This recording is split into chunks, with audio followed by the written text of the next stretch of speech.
A Victory Tuesday. It's a great feeling to be with you on your new midday hang. Annie and Elsten are live with you on San Diego's #1 sports talk station. This is 97.3 The Fan with Annie Heilbrunn and Braden Soprenet. Craig Elsten with you from our Odyssey studios overlooking Murphy Canyon, where the sun is out and the Padres are 3-1 on a huge 6-game road trip, with another coming today, and then day baseball at Wrigley Field tomorrow. Annie Heilbrunn, good morning to you. Good morning, Craig. How are you? I'm terrific. How about yourself? Ooh, I am lowering the audio on this computer, and I am great. It's fun to watch or listen to Ben and Wood's interview with AJ Preller. Enjoyed that. All good. All good. All good in the hood. Woodsy got you, huh? It's been a while since Woodsy's got you with the audio up on the old computer. Yes. It was a while. I don't know why it does that. It's ridiculous. It hasn't been like that for a while. You know what? I'm much better at checking, but I was, like I said, I was listening to the AJ Preller interview, so I was running up here and probably a little bit off my game as well. Well, that's quite all right. If you missed what AJ had to say, we'll get back to it a little bit later in the program. In fact, a lot later in the program, around 1 o'clock.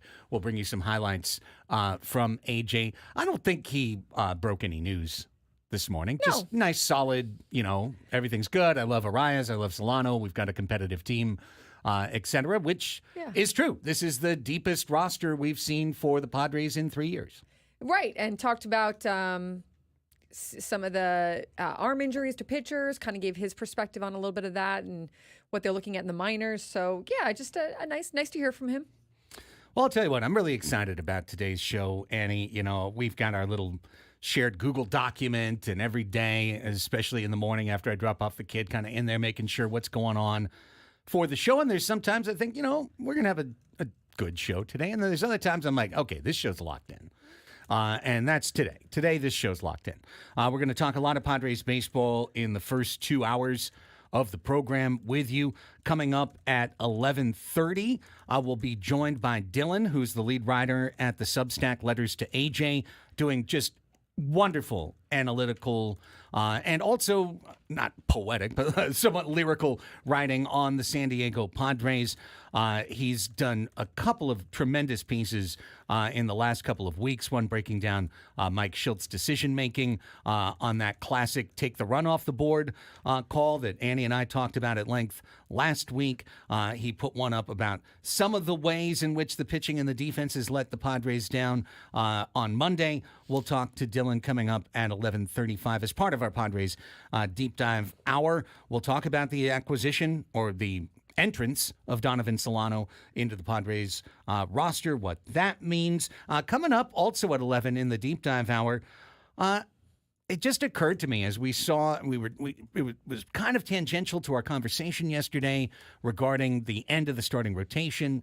I thought, why not? It's May 7th. We're well over a month into the Major League season now. All these guys that the Padres let go one way or another in the offseason, either free agents who left on their own or players who were traded, players who the Padres moved on from. How are they doing? Because the prevailing sentiment across baseball in the offseason was, the Padres are nothing anymore. They've traded all these players away. They've all gone. We've got very much less here in San Diego. So I'm just curious. Juan Soto, Trent Grisham, Gary Sanchez, Austin Nola, Matt Carpenter, Heman Choi, Garrett Cooper, Blake Snell, Lugo, Waka, Hader, Nick Martinez. How are these guys doing? We'll find out at 11 o'clock. We'll kind of touch in on that. I just had someone ask me, what is Dylan's last name? Some people don't know about Letters to AJ. Yeah, well, you know what? He doesn't throw his last name out there. Letters to AJ is a column that's written. It's a Substack is a place where lots of people write lots of things. If you don't know what Substack is, I can say look it up. That's where a lot of the columnists in the universe have gone to ply their trade. It's a place where you can subscribe to folks' independent writing as opposed to having to have them employed by corporate entity A, B, or C. So, my gosh, so many people who are influential writers have moved their stuff to Substack. Letters to AJ is a Substack. Dylan is one of the writers. He has another job. He has a different job in the public sector, so he just puts himself out there as Dylan, which is fine by me, like, hey, if you're a doctor or a lawyer or something, maybe you don't want to have your name associated with writing about AJ Preller and the Padres. Makes sense to me. I would change my name if I could. Oh, wait, never mind. So that's coming up at 11:35. 12 o'clock Sports Fix coming up, at 12. NBA playoffs, NHL playoffs, lots of fun things going on right now in the world of sports. We'll bring you AJ Preller highlights coming up at 1. Got a lot going on today in the world of sports. So looking forward to sharing it all with you. Padres are now 5-1 since we started consuming avocado at a higher rate. I went, as Braden noted, on I think it was Sunday. No, it was Saturday because it was after the 4th straight win. Went on the old Amazon machine, found myself a dabbing avocado t-shirt. So if you're watching on the YouTube, we've got an avocado dabbing. Oh, right on. Yeah. Just noticed, huh? I did, yeah. I don't always take in your T-shirt right away. Oh, man. All right. Fair enough. So very excited for the direction that the Padres are going. We're going to talk about yesterday's 6-3 win over the Cubs at some length, of course, here on the Padres station. But, Andy, I'd start by saying last night was the Robert Suarez game. If I was going to take one thing away from yesterday's game, it's that Robert Suarez today, May 7th, is the best closer in Major League Baseball. He's 11 for 11 on saves. He's had 4+ out saves. He's now had 2 5-out saves. But nobody has been asked in baseball to do what Robert Suarez did last night, which was come into a 1-out, bases loaded situation, get out of that, and then go up and down and pitch a 1-2-3 ninth inning. Robert Suarez comes in with a fastball that's moving, Annie, at a level that very few pitchers in big league baseball are able to do. He is exerting pressure on the baseball in the right way, where he can just pump 98, 99, 100 and put it in spots on the edges of the strike zone. Those Cubs hitters had no chance last night. Yeah, it was pretty fantastic to watch Robert Suarez, and kind of an unsung hero. It's always fun to talk about the offense, fun to talk about the starting pitching. But Robert Suarez has been doing it all season long. He does not have a blown save. He's been killing it, comes in for those 5 outs, doesn't even need but 20 pitches to get through it all. It helped for Robert Suarez that in any situation where he's had to go more than 3 outs, he has had rest leading up to it. 2, 3, sometimes 5 days. It's probably a little excessive. I think 4 days of rest leading into it. And so that is something that you obviously can count on a guy a little bit more when he's had that. And then it's all about pitch efficiency. You only use 20 pitches to get through those 5 outs, helps you out a lot. So it's not always as simple as like throw him out there, get the 5 outs, because you want to save him. You want to make sure that you're being responsible for his arm as well. But last night was a good opportunity for that. Yeah. To be very clear and double up on what Annie just said at the end right there, this is not a consistent path that the Padres can take all year. You can't keep asking your closer to go 4 and 5 outs. This is something that should happen a handful of times in the year. Having said that, Robert Suarez right now is doing the Mariano Rivera thing. He's coming in with one pitch that nobody can handle. And he has the ability and the confidence right now to utilize that one pitch. And it's got to be striking the fear of God in the opposing hitters. He came in last night and he got those 2 outs in the 8th on, I think, 4 pitches. It was just boop, boop, done. Strikeout, pop out of the inning, back in the dugout. And believe me when I tell you, a lot of relievers can't go pitch their bit, whether it's 1 out, 2 outs, go in the dugout, chill, come back out and hold their stuff. And we're going to actually talk about that even more in the 11 a.m. hour, because Mike Schilt's asking that of his bullpen more than any other manager in the big leagues right now, to get up and down over and over again. But he does it. He does it with style. He is so supremely confident right now that he doesn't feel in any way, Annie, that he has to outthink the opposing hitter or trick them with another pitch. He just says, here's my stuff. It's moving. The only thing you don't know is where it's going to be in the zone. Good luck. Vaya con Dios. And it's not working out for the hitters. It's working out for us. Yeah, just fastball after fastball, and he does it so well. And, I admit, I was kind of like, hey, how's that going to work? How can you keep doing that night after night? But it's exactly what you said. The movement is there. He's able to fool hitters with it, or he's just able to get past hitters with it. They just can't keep up with it, So he is as advertised. I love that he's getting a chance to shine. There were questions and uncertainties about him heading into the season, and he has quieted all that, at least to start the season, and doesn't look like that's going to end anytime soon. So huge, huge, huge for the Padres. I mean, we talk about the offense and where would they be without what Profar has done, but where would this team be without what Robert Suarez has done? He has really stepped up to the big moment, and it's been a lot of fun to watch. You just kind of feel like when he gets out there, because he's just throwing fastball after fastball, it is kind of like a little bit of an edge, it's a little badass, right? When you just go out there and you're just throwing your best pitch over and over and over, and it's enough every time. By the way, I see some folks talking about Robert Suarez's control. He is signed to a contract. There's no arbitration going forward on Robert Suarez. He's a veteran free agent that was signed out of Japan. So he is not a part of the rookie salary scale or escalating toward arbitration. He's got set numbers, and those numbers were big-time risks, right, that the Padres entrusted Robert Suarez with at the beginning of 2023 when they signed. He was the first player they signed in that crazy winter of signings, and at the time we looked at it and went, whoa. This is a huge commitment, 5 years of commitment to a guy who's pitched like 30, 40 innings in the big leagues for the Padres. Is this going to work out? Last year, the answer was it didn't really work out that well. This year, though, he's got the reins. He's not being asked to be the setup man. He is the man in the bullpen. And, boy, I'm telling you what, every other team in baseball would like to have Robert Suarez right now. Yeah, 33 years old. He, like you just mentioned, signed to that contract. The Padres front office took care of that quite fast after he had his good season a few years ago. So, really happy for the Padres that is working out, because it's a guy who works really hard and has put in the effort for that and has the belief in himself. And again, when you're able to do that and you're just able to throw your best stuff out there and there's no answer for it. And then I see in the chat he's unassuming about it. He really is. He's a very quiet guy. Just goes about his work, runs out there, throws his pitches, goes back in, stands by his locker. Gives a nice little media interview, and he's all good. Doesn't need much more bells and whistles besides that. Here is the exact Robert Suarez contract, because some people are mixed up in the chat right now. Robert Suarez is getting paid $10 million this year.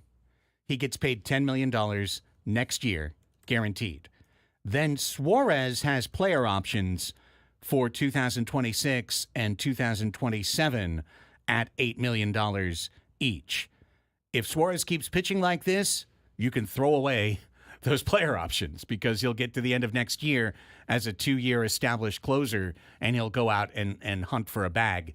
And that might be it for his time in San Diego, is after 2025. If something happens along the way, those player options will be an enticing, little treat for Suarez in 2026 and 2027. Or the team could renegotiate to try and lock him in through that. He's 33 right now, as you mentioned. So I think you're getting the best of Robert Suarez right now, and it's a great thing to have.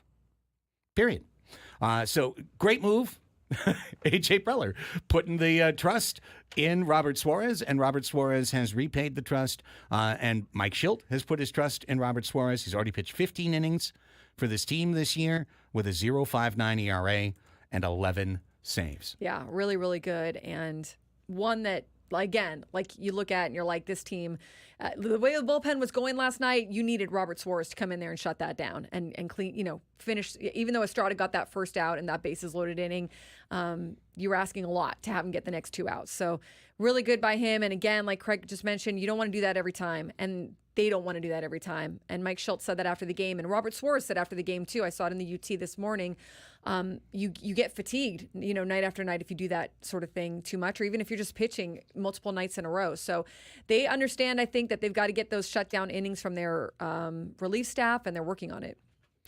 The Robert Suarez game. Padres needed it. It was 6-0. 6-0 turned into 6-2, into 6-3, into 6-3 with the bases loaded and nobody out. And then one big out from Jeremiah Estrada and 2 huge outs from Robert Suarez that put the game back in control as the Padres take Game 1 at Wrigley Field. Game 2 today at 4:40 p.m. And thank goodness we banked a win, Annie. Thank goodness. Because today it's Shota Imanaga against Randy Vasquez. The more I was thinking about this, the more it's like baseball is so weird. Like, it seems like this is just such a mountain to climb, and it is on paper. But baseball can be very odd. And these hitters, right now for the Padres, they're on a little bit of a roll. They've been pretty consistent at least this last week, with the exception of 1 or 2 games. So perhaps this is the day that maybe they're looking at Imanaga and they're like, we've figured something out here that we're going to be able to capitalize. Or they're just going to wait him out. Drive up that pitch count, get to the bullpen. The bullpen is not very good for the Cubs. And then have, I don't think you can always depend on a 6-run or a 1 big inning. And that is something that the Cubs, although they didn't come back last night, they were able to get things going in multiple innings. And the Padres probably, that big inning maybe won't work all year long. But they have shown an ability to get things going. They certainly have. And as we take our first break on the program, when we come back, we'll turn our attention from the bullpen to the offense and to that big inning, because it was illustrative of not only where the Padres are as a club offensively, but what their style is, what Mike Schilt has instilled as an identity.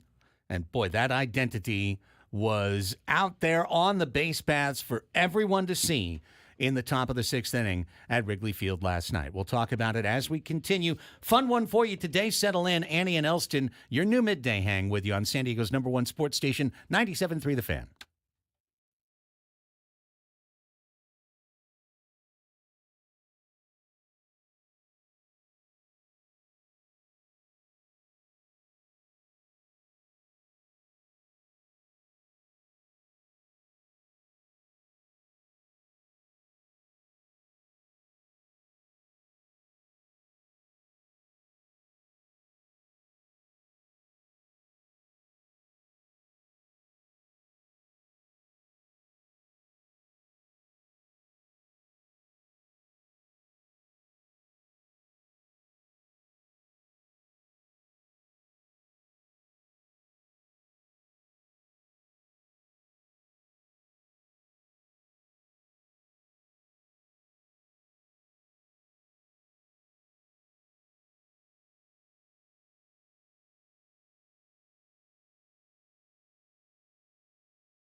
1023 on the Fan. Annie and Elsten back with you. We are live and local till 2 o'clock today when Gwen and Chris will check in.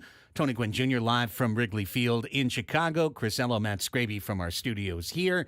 They will go until 3:40 p.m. when Sam Levitt will slide into this chair for the EcoWater SoCal Padres pregame show. 4:40 for first pitch today between the Padres and the Cubs. Randy Vasquez takes Joe Musgrove's spot in the rotation. Hopefully, just for a few turns. Hopefully. Preller seemed, and again, what Preller says to all of us is not always everything that is being said behind the scenes, but they're thinking of it like a Yu Darvish thing. Just like Yu Darvish got a little chance to rest, catch his breath, heal whatever was going on. They're hoping the same thing for Joe. Well, that's the company line, and I hope it's a straight one. So we'll find out over time, but we know Randy Vasquez toes the rubber this evening, and that will be the case against maybe the hottest pitcher in baseball. Very good. Very good against righties and lefties. Yeah. Shota Imanaga. ERA under 1. Yeah. ERA under 1. So, you know what? This is where you and I are on the same wavelength. Like, I don't even almost want to say it. Like, it doesn't last. He's not going to go 28-0 with a 0.79 ERA. It's very unlikely. And the other thing that seems to be, at least for the two series that we've watched with the Cubs, is it seems like the Padres just have the Cubs number. And sometimes that's it. Like sometimes you get, you have their number, you get in their head a little bit, and you're able to manufacture something that you might not be able to against another team. No worse than a season split this year. Like it. Key word is manufacture. Because let's talk about what the Padres offense is now capable of doing. It's not what last year's team was capable of. And I think it actually matches up a lot better against a Shota Imanaga than last year's team would have. Because what does Imanaga do? He throws a splitter. He keeps you off balance. He's the kind of guy that's working in and out, up and down. He's trying to get quick outs on you. He's trying to get quick ground balls and pop-ups. And that's what he's been very successful with. That works when you've got a bunch of big sluggers that are, digging in and twisting from their ankles and trying to launch the ball into the bleachers at Wrigley Field. But the Padres are a team that's trying to stroke line drives, go the other way, take the ball where it's pitched, and we saw all of that in a 6-run 6th inning that was so artistic they could have hung it in the Louvre. Sure, in the back, still the Louvre. Like, it's such... Yes, that was a Lord reference. Such artistic baseball. Hit and run, slash, drawn in infield, fire it right past the infielder. Bases loaded, lace the outside fastball down the right field line. I just felt like this was the kind of ball I grew up watching. This is the kind of ball that Mike Schilt loves, and this is what he was known for with his Cardinal teams. It is putting pressure on the pitcher at all times, or when you see that opportunity like they saw when the relief pitcher came in the 6th inning, they saw that opportunity, and Mike Schilt says, put your foot on the gas, do not let up, do not give this guy any chance to breathe. It doesn't always work, but that is what he wants. He wants this kind of smart baseball, really paying attention to the nuances of the game, players really invested in the nuances of the game, hence we saw in the hit and run, or as Mike Schilt called it last night, the run and hit, which is factually what it is. But it doesn't always work, right? It doesn't always work, and it's a throwback to times of yore, but it was really good for them, and it's something that I think they appreciate. Like as baseball players, I heard some of them talking post-game yesterday. They called it a beautiful inning, the kind of inning that we appreciate, that we like as players, because you're so invested in it, and everybody's working in sync, and all that motion is happening. And I saw in Kevin Acey's newsletter this morning, yes, that is their strategy, is gap-to-gap line drives. And that is kind of what they look at for Petco Park. That works better for our ballpark. The funny thing about that is that Petco Park is second most in home runs this year, but it's just that they're not coming from the Padres. They're coming from the other team, right. But the strategy is the strategy. Hey, you're going to need that power sometimes. You're going to need that inning with the home run. And you know what? In a lot of their big innings this year, they have hit a home run, and that's how they've racked up a big crooked score. But the whole idea of manufacturing baseball, playing a little bit of small ball, making sure that all your runners are involved, your hitters are involved, everybody's on the same page, like that can get you pretty far. And it's something that not everyone does. They're just going for those power numbers.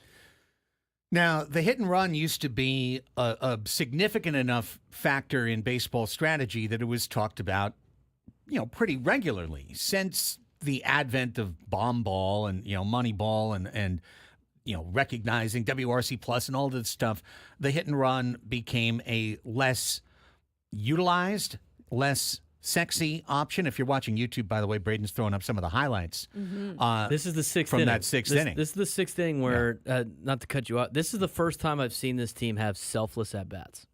All the way around. Double steal. Selfless at-bats the entire time. Like you're saying, Craig, it's one thing that to call for these guys to do it. It's another thing for some of these stars to go out there and actually, execute and do some of these things instead of just trying to go, I'm the star, I'm going to put the ball over the fence, especially this Bogart's at-bat right here. Yeah, and that's a hit and run. Now, when they say run and hit, it used to be run and hit meant base runner is stealing. You have the option to swing. Hit and run meant you're going to swing. He's going to go, and you have to swing to protect him because we just started Mike Scioscia on the base paths. So if you don't, he's going to be thrown out by, as far as Tyler Wade was thrown out by yesterday. Yeah, he was pretty far. By like 6 steps or something like that. But what I love about the hit and run is that it is the and this is what, building off what Braden just said, it's the consummate team play in baseball. It's no longer find a good pitch to hit. It's you've got to hit the pitch. The pitch is coming. Guess what? The infielder's moving. It's opening up one half, either for a right-handed batter, it's opening up the right half of the infield, or for a lefty, it's opening up the left half of the infield, and you must place the baseball in that vacated spot. It's not just see a pitch and hit it. It's put a ball wherever it's placed in the zone into a spot.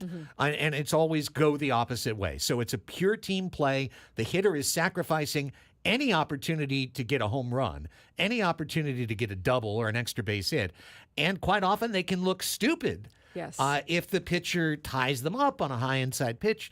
But in that, and we just saw the replay again, Bogarts takes a pitch in off the plate, and he gets his hands inside it to fist the ball to the right side of the field. That is true team baseball. It's a timing play. It's an execution play. It's everybody working together. And I tell you what, Annie, when it works, it's a sexy play. It looks so good. It really is. And they appreciate it. They appreciate little things like that. They appreciate mentally doing things like that as much as I agree. Like, you as a hitter, you want to go up there and you want to be able to get the big hit. And you saw that with Campusano. He cleared the bases, right? They, coming up and then put the Padres up 6-0. And at that point, no one out. I mean, it was like, it couldn't really stop for them. It was like this parade of Padre hitters just putting that pressure onto the Cubs. And it makes, honestly, if you do it successfully the way that they were, it makes the defense for the Cubs look a little foolish. It makes the pitcher look a little foolish. And that's the whole point of it, So it really does, I think, for them, it's helped to establish that identity of we will get it done. We will get it done, and we're going to come at you in a bunch of different ways. It's not just going to be one way. We've got a whole bunch of things in our toolbox. We don't need to pull them out every game, but when it's time to pull them out, we will. And those are things that I think that can really build confidence not only within the team, but also helps to bridge that gap that Mike Schilt and Victor Rodriguez and the other coaches, Tim Leeper, within the Padres are trying to get this team to believe in themselves as well. You got to find different ways to score runs. It can't just be on one thing. And that's what the Padres did last night. That's a big reason why, you look at the Arizona Diamondbacks last year, that's the way they played ball. They had some young guys that went out there, they stole bags, they put pressure on the pitchers, and they played some old school baseball in a day and age of, home runs and strikeouts. And if the Padres can find multiple ways to score runs, they're going to be a very good baseball team. They're going to be in every single game, and they're going to be able to put pressure on guys like Imanyaga, who's going to be pitching tonight for the Chicago Cubs. So love what I saw to the Padres last night. Need to see it now more consistently moving forward. Well, this is a new roster. You've added a rise. And in the next segment, we'll talk about the addition of Donovan Solano. And I truly think at some point when you add enough of the certain type of player, You cross a tipping point, and then you become that type of team. And now the Padres are a line drive, 80s St. Louis Cardinals style, shoot the gap offense, barrels, liners, move the runners, run and hit and run, straight steal, double steal, pressure the offense, pressure the opposing team, pressure the opposing team's defense, pressure their alignments, and find ways to score runs. It's exciting. It's fun. It's creative baseball. It's old school in the oldest of school ways. It's the type of ball that teams played in the 50s, type of ball that teams played in the 60s. I said yesterday, you're going to fall in love with Luis Arias here in San Diego because you're used to seeing that type of line drive slashing swing in this town. We've seen this type of baseball in this town before, too, and it's fun. And what was great about yesterday, and this is no knock on Luis Arias, he went 0 for 4 with a walk. It was great that after all that talk, and he is going to contribute in a multitude of ways. Okay, Luis Arias, he still hit the ball. He just was caught. He's going to contribute a ton of ways. But the rest of the offense, it wouldn't work if the rest of the offense also wasn't hitting. Luis Arias wouldn't make that much of a difference if the rest of the offense wasn't also producing. So I thought it was good. Hey, the rest of the offense without Manny Machado, without Luis Arias getting a hit there, they were able to do it. And I think that now when you add Luis Arias, when Manny Machado comes back in the lineup, you've got even more options. You've got even more depth there that you can play with. That's going to be huge for this team. So just for them to go out there and get that done, I thought was a big boost for this team. Was that not a Tony Gwynn type outing out of Luis Arias on a day that he has a bad day? No strikeouts, putting the ball in play sometimes doesn't work for him. I mean, the more I get to watch Luis Arias, like physically watch him and sit down and watch him play, because never really get to do that when he was on the Twins or the Marlins. I mean, he just puts together some great at-bats that look very Tony-esque. My dad actually brought this up last night. I totally agree. He's like, the only difference between Arias and Tony in the box is Tony just looked way more calm in the box than Arias does. Arias looks a little stressed, but I mean, he does his swing's the same. The pitches he looks at are the same. The way he takes the ball the other way just with his hands is the same. And even on nights where he doesn't have a good night statistically, he got himself on base on a walk, and he put the ball in play 4 times, in which one of those plays was ended up being on the MLB Network's top plays of the night. So it's going to be fun to watch him play and get some nostalgia. He's not 100% Tony Gwynn, obviously, but he's the closest thing you're ever going to get to being able to watch him play, especially for kids my age and younger. Correct. That caught the tail end of Tony Gwynn's career or never got to watch him play at all. Yeah, there's a mythology that we have. And, I really appreciated hearing Tony Jr. talk about this because he's embraced the comparison. I'm a little uncomfortable with the comparison, except for Tony. Yeah. Well, I mean, the thing is, here's the thing. I watched all of Tony Gwynn's career. I grew up first in Long Beach watching him from afar and then watching him in person from 91 till 2001. So, I mean, I saw all of Tony's career. I saw him as a young player. I saw him as a middle-aged player. I saw him as an aging player. So I don't mythologize him as much because I saw it.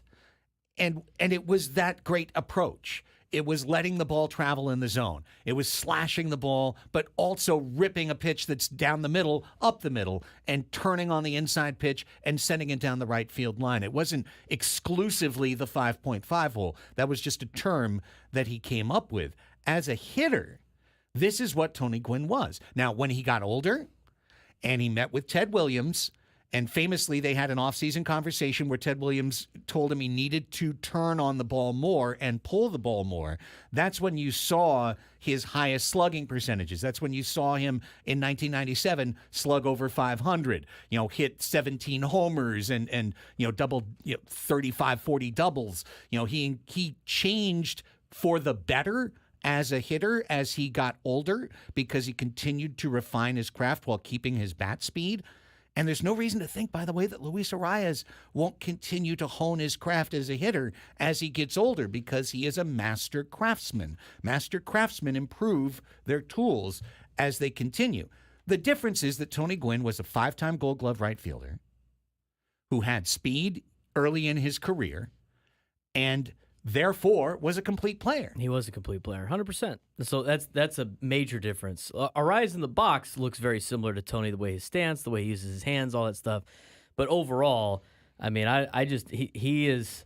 I don't want to use the term never, but he's never going to be able to reach Tony's legacy and what he had accomplished in his baseball career for all the things that Craig just said. The guy's not anywhere close to Tony in the field, and obviously he's not the same on the base paths. His offense, though, if you're going to see a guy that's old school like Tony, that is put the ball in play and be able to take it the other way and pull the ball and do all the things that you've seen in a Tony Gwynn at bat, he's the closest thing you're ever going to get, especially in this day and age. He truly is. He truly is. There's nobody. It's the same thing I said to my son. And by the way, when I told my son this is the closest player to Tony Gwynn, you know what he did? Gave me a dead-eyed look and just was like, "Oh, okay." Because when he tells me about Brawl Stars, I give him that look and say, "Oh, that's nice. So the new game is doing a thing? Cool." So he's decided now he's going to hate all baseball because I don't like his Brawl Stars. So, Okay. but I digress. But I'm telling you, I would say that to my son. I would say that to any young player. Like, if you want to know, you never get to go back. You never get to experience a Tony Gwynn at bat in person. But if you want to know what it was just like this. Yeah. It was literally just like this. I love, though, what we were talking about with Arise, where obviously the ball didn't drop yesterday, but he still had some really good at-bats. He did what he needed to do. He did what he was supposed to do. And you can see where when a few positions are a little bit different, like that's where he is going to go 4 for 6 many, many, many, many more times, because that's the kind of hitter he is. He just knows what he's doing up there. He has an approach and he sticks to it. And no matter what part of the field it is, he's able to send the ball that direction. So going to be a lot of fun to watch that guy. And I feel like that he's always going to give this lineup an opportunity for sure. When we come back, little Padres notebook, 2 things off the fringe of yesterday's game. This bench is so much better than it used to be. This bench is completely different. Not completely, but it's importantly different from what it was on opening day in Korea. We're going to talk about the addition of Donnie Barrels to the San Diego Padres and what it's going to mean going forward. Plus, Jeremiah Estrada got screwed last night. And I want to say something in the defense of a pitcher that I think is going to be moving up in the Padres bullpen rankings You going wanted forward. him to get high leverage. I did, and he did. And unfortunately, he got leveraged by an umpire last night in the worst possible way. Do you remember that? I don't. Well, I'll remind Are we you. blaming something on an umpire? Are we blaming... Is it Yeah. as bad as 1998 in the Bronx in Game 1 of the World Series? Yeah, well. Or did he just have I'm not going to his refresh. best outing? I'm going to refresh your memory when we come back, Annie. Okay. Annie and Elsten on San Diego's #1 sports station, 97.3 The Fan.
1047 on the Fan. Welcome back. Annie and Elsten here with you, rolling until 2 o'clock.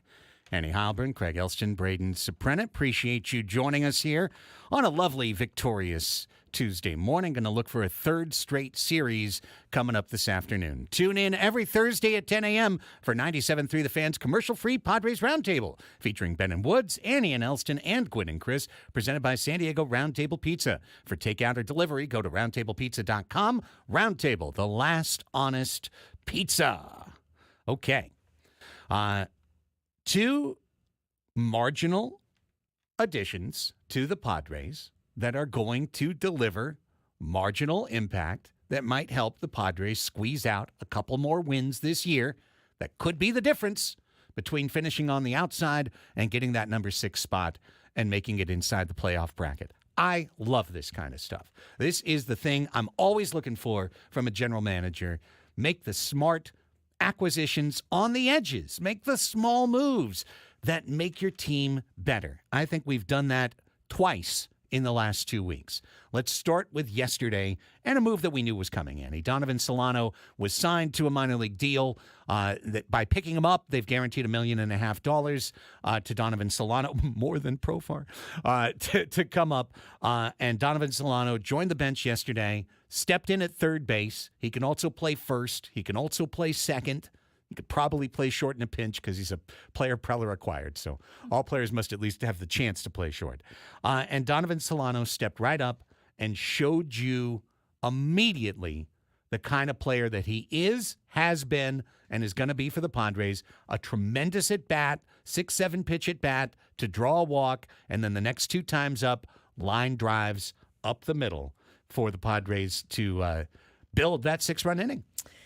I loved watching it too. He is a professional at bat. He's a veteran guy. He did not look phased at all because he's been in the big leagues for quite a while now and he's had success at that level. So he talked a little bit after the game on the broadcast, and you could hear just he was happy to be joining the team. He was happy to be there. The more comfortable he's going to get, even I mean that was his first game with the Padres, you know. So I think that you're going to see a lot of good stuff coming from Donovan Solano. A good pickup by this Padres front office, by AJ Preller in this front office, because again, a guy that we weren't really talking about, but that will at least early on seems like he fits this team. The thing is, he is a right-handed Arias. He is not as gifted with the bat to ball, but he is the kind of guy, instead of hitting 300 every year, he's the kind of guy who hits 280 every year. And he just fits in a set now. I look up and down this lineup. Arias is going to give you a really tough at bat. Jake Cronenworth is going to give you a really tough at bat. Manny, when he's on, gives you a really tough at bat. Profar, whether he's on or off, is going to give you a long, drawn-out, extended at-bat. Merrill does the same thing. Kim does the same thing. Solano does the same thing. Camposano does the same thing. This team slashes, controls the zone. You've only got a couple of guys now who are heavy chase players. Tatis, Campy sometimes. There's not too many. Bogarts. Ideally, Bogarts is the platonic ideal of all of this. Takes pitches, works the whole field, hits doubles and home runs. You've now revamped this roster where just about every single guy has the ability to handle the bat when they come to the plate. Yeah, I agree. I mean, it's nice to see, and I think, again, it's just going to keep improving as they keep working together. And now you've got that 4-man bench. And Tyler Wade, who had to start almost every day for the Padres in April, is now your number one utility knife off the bench. He can play outfield, he can play infield, he can pinch run, he can pinch hit, he can pinch bunt. Tyler Wade's got a lot of skills coming off the bench. Solano gives you all those skills from the right side of the plate. He can't play the outfield necessarily, but he could play the infield positions. He can pinch hit, he could DH, he can sub in. And then you've got the 2 holdovers, Higashioka, the backup catcher, and Azokar, the 4th outfielder for the team. So now I kind of really feel like other than Higgy, you've got options down there offensively, and then including Higgy, you've got options defensively through all 4 of your bench players. Yeah, I would agree. And I mean, you have guys that have played in the big leagues. You have guys that understand situations. They're team first guys. We've seen that already. And some, like you said, some options, some versatility. They can play multiple positions. it gives you, as you're going into the dog days of summer and getting into the end, heading into the playoffs, hopefully for the Padres. It should essentially give them some depth, essentially, some ability to give guys rest, some ability to feel confident when you need to put a guy at third base like they did last night with Solano, or swap out someone in the outfield for a Zokar, whatever you need to do. It just gives you a little bit more confidence, and they're all bought in too to what the team kind of identity and strategy is. And now I turn to the bullpen, where 2 weeks ago the Padres called up Jeremiah Estrada. We had talked about him all the way back into spring training, a kid with an electric fastball, and the question for him was two things: command and secondary pitches. He worked on a splitter that has developed into a plus pitch, and when he went down to El Paso, he showed that command to the Padres. He struck out 20 over 8 innings, but he didn't walk 8 or 10, which is what Estrada used to do. Last night, since coming up, they used him exclusively in the low-leverage extended relief role. He had 2 multi-inning appearances. Both times the team was way down in the game, and he was outstanding in both of those appearances. So last night, Mike Schilt did something that I was kind of hoping he would do, which is slide Estrada up the leverage pecking order in the bullpen. And when that 8th inning started to go a little bit sideways, the first guy he called on was Jeremiah Estrada. And boy, did the home plate umpire, Chad Whitson, screw over Jeremiah Estrada.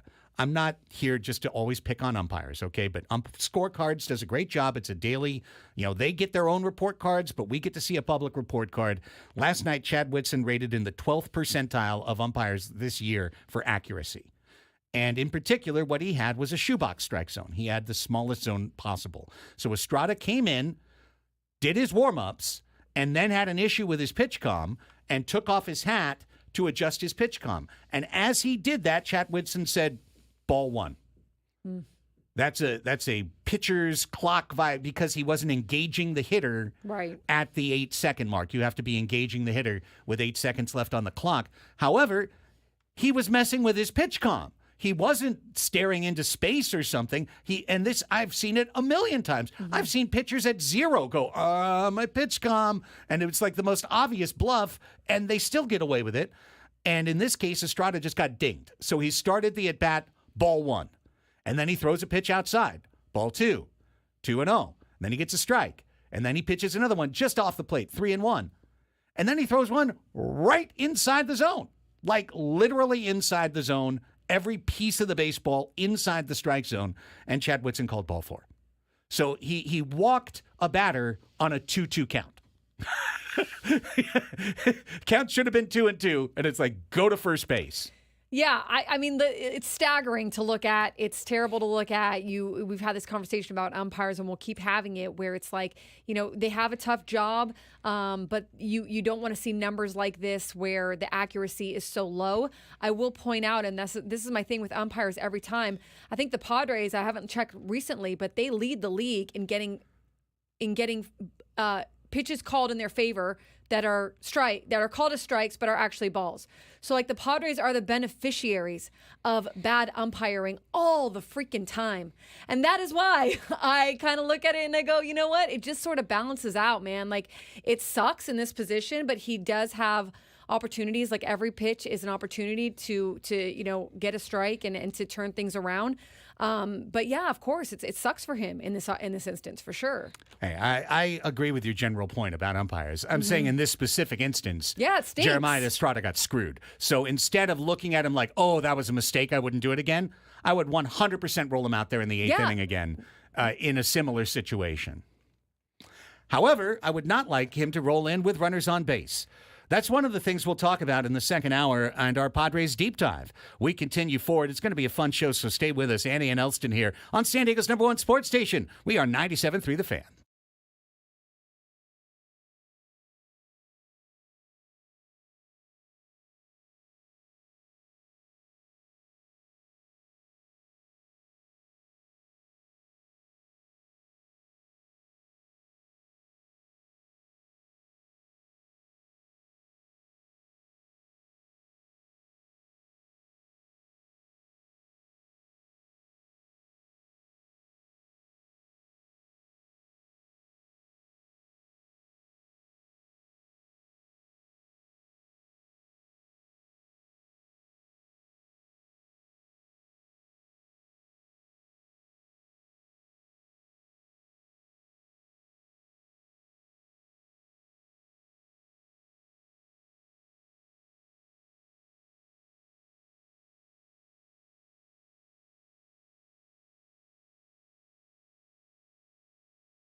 Hour number 2 of the program. Welcome back, everybody. It is Annie and Elsten here with you, your new midday hang on the home of Padres baseball, San Diego's #1 sports station, 97.3 The Fan.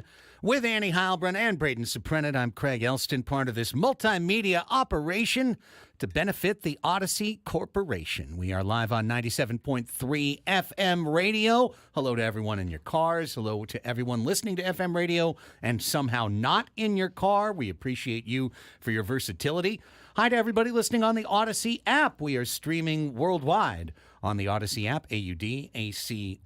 Easy to find, easy to use. We are also a podcast, so if you're listening to us in the future, shout out from the past. Happy to have you with us.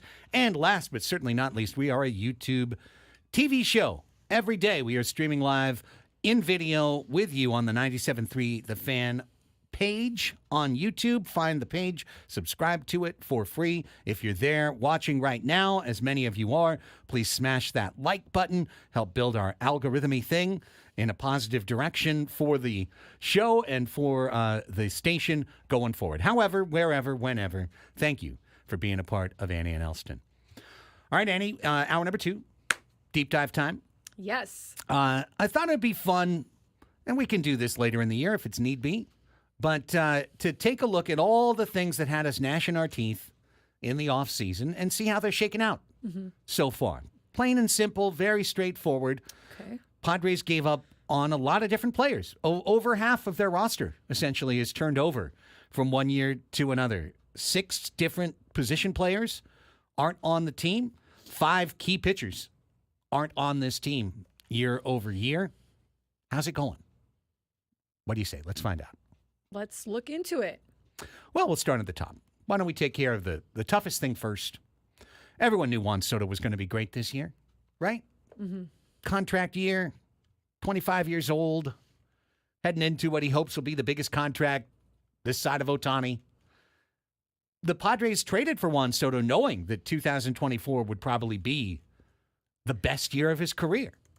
Unfortunately, the way things settled out, they wound up being in a spot, kind of stuck in a corner, where trading Juan Soto was the best way to get out of that corner and to field a competitive team in 2024. They did that.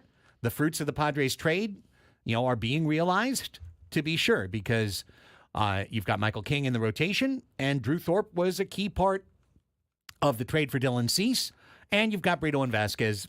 Vasquez is throwing tonight. But Juan Soto's good. Here's our first review, Annie. No surprise. Juan Soto good. 1.9 BWAR already in 136 at-bats. That's crazy. It's crazy. Just for comparison, the entire time in 2022 that Juan Soto was with the Padres, which was twice as long as he's been with the Yankees so far, he created 1.8 BWAR. So in half the time, Soto's created more than he did for the Padres in 2022 for the Yankees in 2024. He's hitting .316. He has 8 homers. He has 28 runs batted in. On-base percentage, .421, as usual. Slugging percentage, .559. OPS plus, 179. He is leading Major League Baseball with 26 walks. No surprise. Looking to lead the league in walks for the 4th time in his career. Juan Soto good. It's funny, there was an article this morning in The Athletic that I was just kind of perusing. It's one of those power rankings articles, and I don't really give these a whole lot of thought because they're just subjective. But they were doing a wish you were here. Like, what is the player that got away? And the take in it was, hey, you got a left-handed bat with a rise, but who was even better that you had? Soto, And so they go through it and they talk a little bit about how it was a sensible trade for the Padres. And it was. Look, you got back pitchers that the Padres are hoping that they can count on going forward. Michael King, Johnny Brito, Randy Vasquez, obviously needing help from him today. So it was a very sensible trade. They had money issues that they needed to get rid of to get these other players. But yeah, it's certainly not lost on anyone, or probably not on Padres fans, that you did have another left-hander that is absolutely raking right now in the major leagues. Yeah. The too long didn't listen version of this segment is the Padres have 2 players that they let go of who are doing great. And everyone else, we're not here to dunk on them, but we're just here to report the facts. All right? Just the facts, ma'am. And so we moved to the second position player that was moved with Juan Soto to New York. and that's Trent Grisham. Trent Grisham, the last 3 years, was the Padres' everyday center fielder. He hit consecutively 242, 184, and 198. Now he does not crack the starting lineup for the New York Yankees. He comes off the bench. He's a defensive replacement for Aaron Judge, and he occasionally finds his way to the batter's box, where this season he's 2 for 28. 2 for 28, that's an .071 average. He has a .391 OPS. He's hit 1 home run. His OPS plus is 14, meaning he's 86% worse than the average major league hitter. Trent Grisham has generated negative 0.4 WAR so far for the New York Yankees. Grisham bad, Merrill better. I would be surprised if he's no longer on that team very soon. I would agree. Yeah, I don't think they don't need him anymore. They really don't need him. This one's like a no-brainer. Yes, Jackson Merrill is an improvement for sure. If he gets DFA, do the Padres claim him on waivers? No, I don't know. No, AAA guy. Let him rack up the stats in El Paso. Watching that guy bunt in the 9th inning of Game 5 of the NLCS, that was at that moment I said I never want to watch him hit again. And then we got a whole another year of him. One of the hard things about Grisham is that he probably should not. I mean, as we're seeing, like he's not an everyday player, and he was kind of put in, needing to be an everyday player in San Diego for a while, and it just wasn't working. His at bats right now. Have you watched any of his at bats this year? I've seen it, just a couple. I have not. It's almost worse than it was when he was here. It's just taking it down the middle is what I've seen. It's the whole usual. Let me foul off a couple pitches. Let me take the best pitch of the at bat, and then let me wave at something. And then that's it. 6-pitch strikeout. In the offseason, a lot of folks were excited about the opportunity to re-sign Gary Sanchez, who came last year about, 4 weeks later than this to the Padres when they were really, really scuffling at catcher, getting absolutely nothing, less than nothing from Austin Nola and Brett Sullivan. And Gary Sanchez turned up and he hit 19 homers in 72 games for the Padres. No diminishing, his impact. However, in doing so last season, Gary Sanchez hit 218 with an on-base of 290. His slugging was 500, so of course that made him a little bit above average, but he struck out 64 times in 234 at-bats. This year, he signed with Milwaukee. Padres chose not to, give him $7 million. Smart. Sanchez decided to sign in Milwaukee, and he's doing the exact same thing. He's the exact same player. He's hitting 212 compared to 218. His on-base is 281 compared to 292. His slug is 500 compared to 500. He's got 4 homers. He's walked 3 times, and he's punched out 10 times in 52 at-bats. So while Gary Sanchez isn't going to change, and he is. Right, every team he comes to, he's going to provide power. Mm-hmm. He is a subpar defender behind the plate. Teams will utilize him at designated hitter, and he'll occasionally run into one, right? Like, he's not a bad player. I'm not dissing or dunking on Gary Sanchez. He's got a place in the big leagues, but he didn't fit on this roster because the move from Sanchez, all or nothing, easily fooled, dominatable by certain pitches, to Campy, who, let's be honest, has an on-base percentage not that much higher than Sanchez, but it's all hits. He's hitting 285 instead of hitting 212. And we saw just last night the difference that could make. Yeah, and Luis Campusano is still growing. He's still learning in the big leagues. He's going to still hopefully improve and learn things and get better. And I feel like we're just starting to see his maturation. So really a big ceiling for him. Roll with your young guy that you don't have to pay a lot of money to, who's 25 years old, that you drafted, developed, put through the system overspending for a veteran catcher that is going to just be who he is. That's why I said last year, did great for us. Thank you very much. Thanks for the memories. Good luck in your endeavors. Another cat. Yeah. Best way. Exactly. No harm here. Just go. I hope you have success somewhere else. It's just not going to be here. This one is quick. Gary Sanchez replaced Austin Nola. Austin Nola signed with the Brewers on a minor league deal and then was cut in the spring. He then signed on a minor league deal with the Kansas City Royals, where he has appeared in 2 games for a total of 9 at-bats, getting 1 hit in the minor leagues. 1 game in rookie ball and 1 game in AAA. Austin Nola's career is probably over. It's probably done. So long, Austin. Nonetheless, he was on the list. That was a player that the Padres gave up last year. Some of these are going to be kind of pleasant for you. Matt Carpenter was also let go last year. He has appeared part-time for the St. Louis Cardinals, but of late he's been hurt, and he's 3 for 10 on the year with a negative 0.1 WAR. So, Matt Carpenter, so long. See you later, pal. Nothing to worry about. So far, going through the position players that the Padres let go, not too much to worry about. Aside from the generational talent, which we knew was going to be good wherever he went. Correct. But that was a money thing, not anything else. That was a money thing. Oh, by the way, here's another guy that we could have re-signed. G-Man Choi is playing for AAA Syracuse for the New York Mets. Did anybody really want to re-sign him? Not really. He just, the poor guy. He hit one. He's hitting 192 in the minor leagues. Yeah, it's more hits than he had against for us. Yeah, I think we're better off with Donovan Solano. Okay, so those are your hitters that the Padres let go. But we know the real loss was on the mound, right? We're going to find out. I mean, I feel like you'd want Seth Lugo still. After our conversation we Yes. had yesterday, yes. Yes. Especially when one guy goes down. I mean, I don't know how Walker's doing, but I know Luga's kicking Well, ass. let's find out how they're all doing. We'll start with the biggest free agent.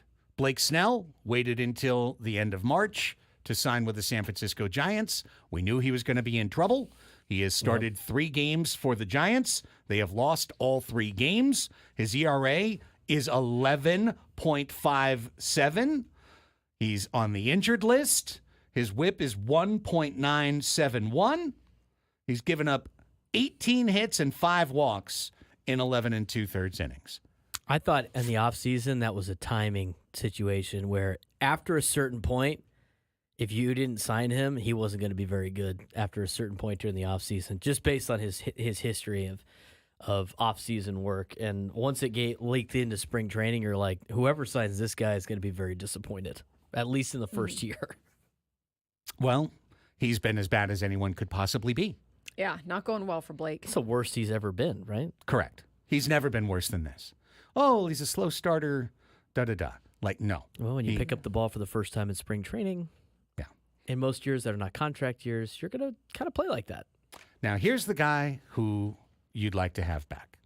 Seth Lugo signed a pretty reasonable 2-year, $30 million deal with the Kansas City Royals, $15 million a year. And all he's done in 7 starts for the Royals, first off, is pitch 45 innings in 7 starts. That's just a shade under 7 innings per start, because 49 would be 7 innings per start. So he's like 6 2/3 per start. 45 innings, 1.60 ERA, 1.02 whip, 31 Ks in 45 innings. But Seth Lugo truly figured it out last year, Annie. He figured out how to be a starting pitcher. We saw in the second half of the year he was one of the best starters in the National League, and now he's one of the best starters in the American League. Yeah, he's been a beast, and that is one that I think that everyone would benefit from if he was with the Padres. No one would turn that one away. Yeah. $15 million, though.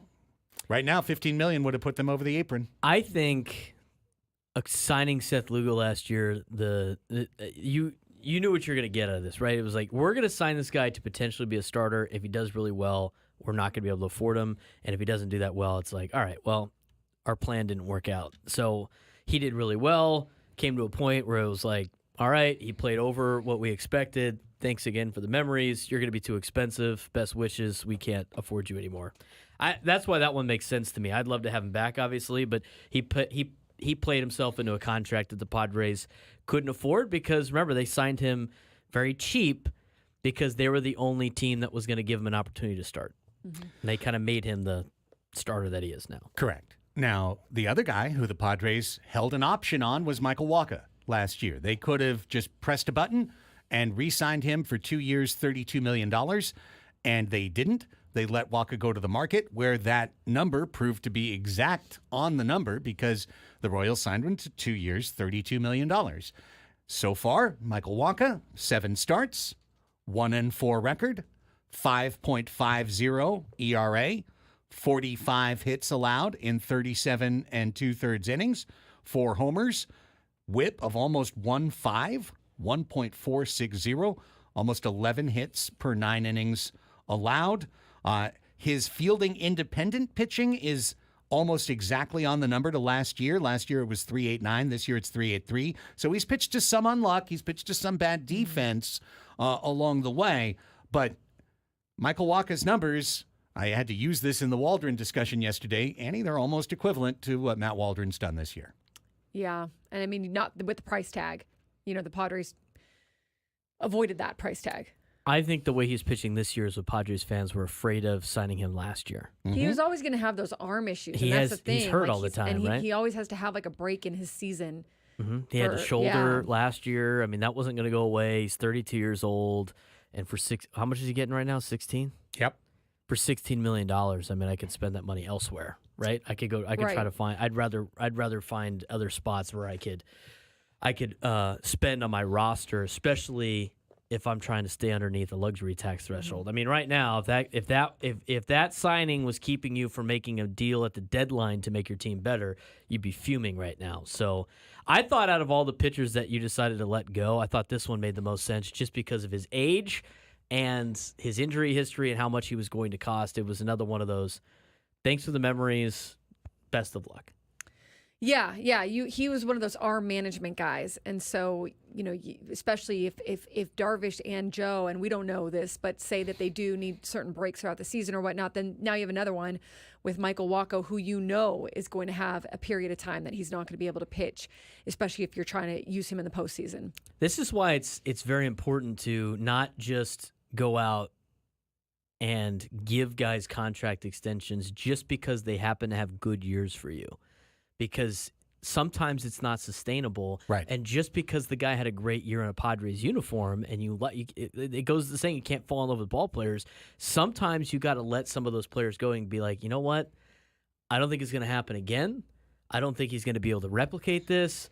Best of luck. Thank you very much for the memories. And we're moving on to something else because we can't afford to pay you for what you did. We have to be able to pay you for what you're going to do, which is not anywhere close to what you have done.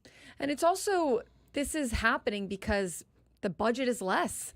Had they had the amount of money that they normally work with, or that kind of like the open checkbook thing, they might have signed all these guys and you're just giving them the money and kind of be stuck with them. Which is a great point. And so it's right. Like the budgeting has kind of forced some of these moves. No, which has actually bailed them out on a lot of these moves. Right. Because usually, at least now, we have to see what it is at the end of the season. But yeah, the general point holds, Annie. You're making an important point. Usually, the right decision in hindsight is to let the player go. Almost every time. Not every time. Not every time. Look at the Braves. Almost every time. Look at the Braves. It's the right choice. Which brings me to Josh Hader. If the team had the type of resources that they did in the past, they might have put 5 years and $95 million in front of Josh Hader to keep him. And yeah, Josh Hader did throw a 2-inning outing once this year for the Astros. And just like was a note in AC's newsletter, he then demanded and received 3 consecutive days off after he pitched 2 innings. Josh Hader has appeared in 15 games for the Astros so far. He's already gotten 3 losses to go against 3 saves, 14 and 2/3 innings, 14 hits, 11 runs, 10 earned, walked 7. Sure, he stuck out 24. He's still Josh Hader. Still going to strike out dudes. But 6.14 ERA, 3 losses, only 3 saves for Josh Hader so far. Robert Suarez is 11 for 11. And has pitched, about 3 more innings than Josh Hader. Yeah. Pretty damn impressive. Yeah, absolutely. I mean, you will take Robert Suarez any day of the week. Hader is going through it right now. It has not been pretty for Josh Hader, and that's Houston's problem. That's luckily not San Diego's problem.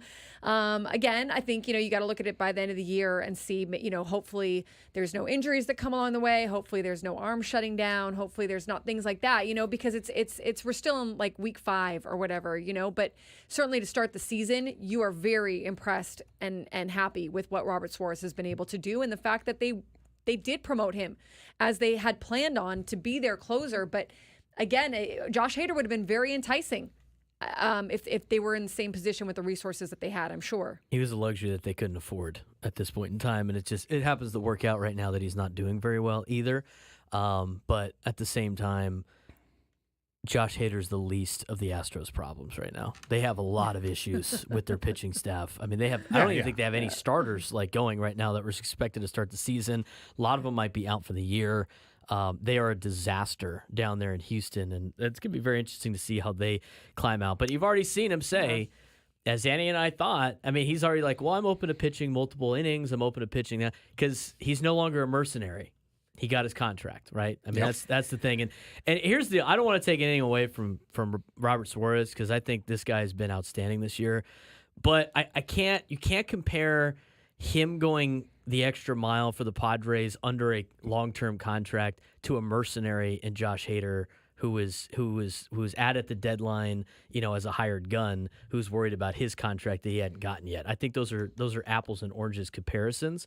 But I will say, I mean, the benefit of having this guy under contract, Robert Suarez is like, this is it, man. I'm going to go out there and I'm going to go out there to win.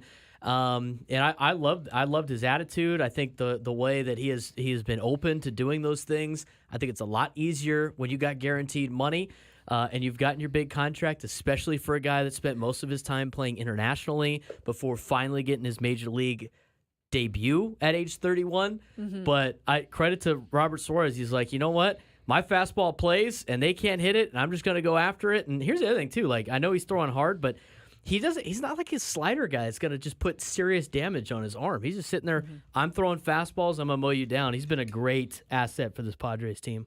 All right, last on the tour is Nick Martinez, who signed in the offseason with the Cincinnati Reds. He signed pretty early.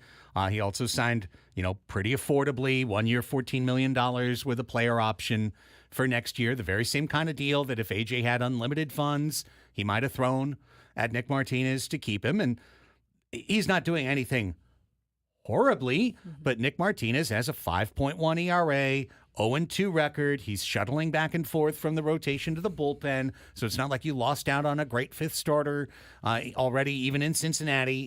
He's lost that job. He's the backup starter now, 36 hits in 30 innings, 4 walks against 22 strikeouts. He's still getting ground balls, but Nick Martinez is just doing all right, and nothing special. He's just doing all right. And he talked about when he came last week that they were in conversations, obviously, with the Padres first, he and his agent, a mutual understanding that they both would like to make it work if possible. And Nick was like, early on, we knew about the financial, the financial difference that this year would be compared to last year's, and we couldn't wait around for that to unfold. So we went to where we knew that there was interest in me, and there was going to be the ability to sign a contract that a few years, whatnot.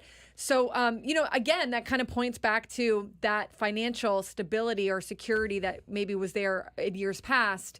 In terms of making some of these contracts was not quite the case this time. Did he mention how he wanted to start, right? Wasn't that part of the didn't he want an opportunity to start? He also wanted to, I believe it was, wasn't it? Yeah, he wants to start. Yeah. See, like my thing with Nick Martinez, I love Nick Martinez. I would make an entire bullpen of Nick Martinez because he's the guy that wants the ball and wants to take down your 1, 2, 3 in the order, and he wants to shove it. And I love guys like that. I mean, Joe Musgrove's got that mentality. I mean, pitchers like that are going to be willing to go, you need me to start? I'll start. You need me to, pitch on no days rest and pitch 3 days in a row? I'll do it. And the only time that he struggled with the Padres was last year for a small amount of time. They pitched him every flipping day during that East Coast road trip throughout Washington, New York, and Miami. And then after that, he was able to manage the deal. My thing with Nick Martinez is he's 33 years old now. He has not really ever had success as a starting pitcher in Major League Baseball. And my question is, when is he going to, and I know it's a tough decision, when is he going to give up the dream to be a starting pitcher, to be on a good team and go out there and try to win a championship? And you know what? Maybe guys make their own decisions. Maybe he wants to be a starter. But to me, I think if he didn't want to be a starting pitcher, I think he'd still be on the Padres right now at this point. All right, so bottom line, wrapping it up, and we've gone long here, but Soto, Grisham, Sanchez, Nola, Carpenter, Choi, Snell, Lugo, Waka, Hader, Martinez. You're missing a great year from Juan Soto. You're missing a great year from Seth Lugo. But if you took the 13 players the 11 players that are on the Padres roster now and replaced them with these 11 players, the Padres would be worse in 2024. They'd be significantly worse than they are right now. So for all of the critiques, and believe me, I've levied as many of them as anybody in town against A.J. Preller, he dramatically reshaped this roster in one offseason while shedding $100 million in payroll, and they're better now than they would have been if they had stayed the course, spent $285 million, and brought back this team in whole. At least through the first 5 weeks of the season. At least through the first 5 weeks of the season. Looks good right now. And listen, we can go back and check this in 2 months and see if it changes. I'm trying to think, and unfortunately, I didn't. Well, so let me say that I didn't know that we were going quite down this road, and so I would like to look at it like none of it happens in a vacuum, right? Like there is. Yeah, he was in a position where he had to do that this year, and he has done a great job of it. He's done well with it, but there's moves leading up to it in years past that were kind of, like I said before, like they're a mess of your own making sometimes. Credit for working out of it 100% and making this roster better, at least through the first 5 weeks of the season. But he there's worked himself something into to that problem. right there is something also to we are at this point in this year and how good can this roster be because of decisions that might have been made in the past. What is that ceiling for them? We're gonna have to find that out. But like I hear what you're saying. This year they are improved roster based on what if they would have just left the roster the same coming from last year. I agree with you. When we come back, we'll introduce you on the show for the first time to Dylan from Letters from AJ and talk a lot more Padres baseball and get more into it. So stay right here. Annie and Elsten rolling until 2 o'clock on a Victory Tuesday here on San Diego's #1 sports station, 97.3 The Fan.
Listen to Sam Levitt's podcast, Inside San Diego Baseball, where Sam will cover everything going on with the Padres. You can find it at 973thefansd.com, the Odyssey app, or wherever you get your podcasts. 11:33. It's Annie and Elsten in our Padres Deep Dive Hour. Psyched to bring on our next guest, Annie. He's been on Padres Hot Tub podcast a couple of times, but last 2 years, the Letters to AJ Substack has been one of the best places to find analytical writing, sometimes some really thoughtful, philosophical writing about the San Diego Padres. And Dylan is the primary writer. He goes under the nom de plume of Archie Sinfracco on the Letters to AJ Substack, and he joins us for the first time here on Annie and Elsten today on the 97.3 The Fan hotline. Dylan, Craig, and Annie here with you. Thanks so much for your time. Hey, good morning. Good morning. Good morning. First things first, tell everybody just like kind of the brick and mortar, the basics of what you guys are doing at Letters to AJ, where they can find it, etc. Sure. So it's a Substack. It's at letterstoaj.substack.com. That's Letters to AJ with a 2. We watch all the baseball games the whole season, and I guess the simple way to explain it is we try to understand the season. This is something that we've been doing for years, and we decided to just start writing about it because it's quite a fun experience as the season goes by, seeing what the final form of the team actually is, how that compares to what your expectations were going into the season. And as time goes by, trying to figure out how much of these outcomes that we're seeing are representative of the underlying skill of the players and what we can expect going forward, and how much is just this, bizarre variance that always seems to affect, the Padres more than any other team in baseball. That's our unbiased opinion there. And a lot of interesting thoughts had come about over the years. We decided a couple of years ago to just start sharing those. Well, it's a tremendous read. I suggest it for everybody. It's one of the things I said at the very beginning when we came on the air, that some of the best writing, there's great writing by reporters who are there every day, and there's also great writing by folks who are there every day, but are able to provide a different level of insight. So let's get into a couple of your more recent posts, Dylan, and we'll start with the one that you put up on Monday, The Best Defense. And as I was just saying to Annie during the break, this feels to me like essentially a response to a column Jeff Passan wrote last week, where he just pretty quickly lumped the Padres in with a group of disappointing teams, and then in an even more quick and dirty fashion said, well, the Padres can't prevent runs this year, and therefore they're not really a contender. And so you tried to dig into that, yeah? Yeah, so Jeff Passan is such a fantastic reporter, and we're so used to, taking everything he says as sort of a gospel truth. But the subtle difference in this type of reporting, when he's writing an article that is, an overview of 30 teams, is it's impossible. It's not even really appropriate for him to try to understand what each team is going through at a deep, deep, deep level. He's a national reporter. He's not a beat writer for the Padres, but he cued in on exactly what the Padres have been struggling with, which is their run prevention. And he's absolutely right that if that can't improve, it's going to be very hard to survive the regular season. But what we wanted to do is provide a little bit more of that context, what went into the struggles with run prevention. And it wasn't what we expected going into the season. We found that there's been quite a lot of variance that doesn't necessarily seem reflective of the underlying skill of the players. We tried to capture that in some bespoke stats that we invented, I guess. But we did end up identifying that, yeah, there is some reason to be concerned going forward, though, the news with Musgrove's injury and for Matt Waldron just getting incinerated in his last start, that happened after the release of this article. So this article it obviously didn't take that into account, but that did end up being for us a source of real concern going forward. What were your expectations coming in, and how do you think that the team has performed to them so far in this young season? We really expected that they would be pretty good at run prevention. They brought back most of their defense, which was which was really excellent last year, there were real question marks with a Gold Glover in center field being replaced by a rookie shortstop who's learning the position on the fly. But Jackson Merrill's been really good out there. He's 91st percentile and outs above average, which is a measure of, range and acumen as a defender in center field. That's right on the heels of what Grisham provided. And then, Luis Campusano, probably not as good of a defensive catcher as Gary Sanchez, but pretty clearly an upgrade over Austin Nola. And you've got Profar replacing Juan Soto in left. There's reason to think the defense is going to be intact. And then at the start of the season, our rotation really looked like it could be elite. Darvish, Musgrove, Dylan Cease has ace stuff. And then Michael King was phenomenal at the end of last year. He really looked like he'd be a plus starter. Unfortunately, Musgrove and King did not have a great start to the season.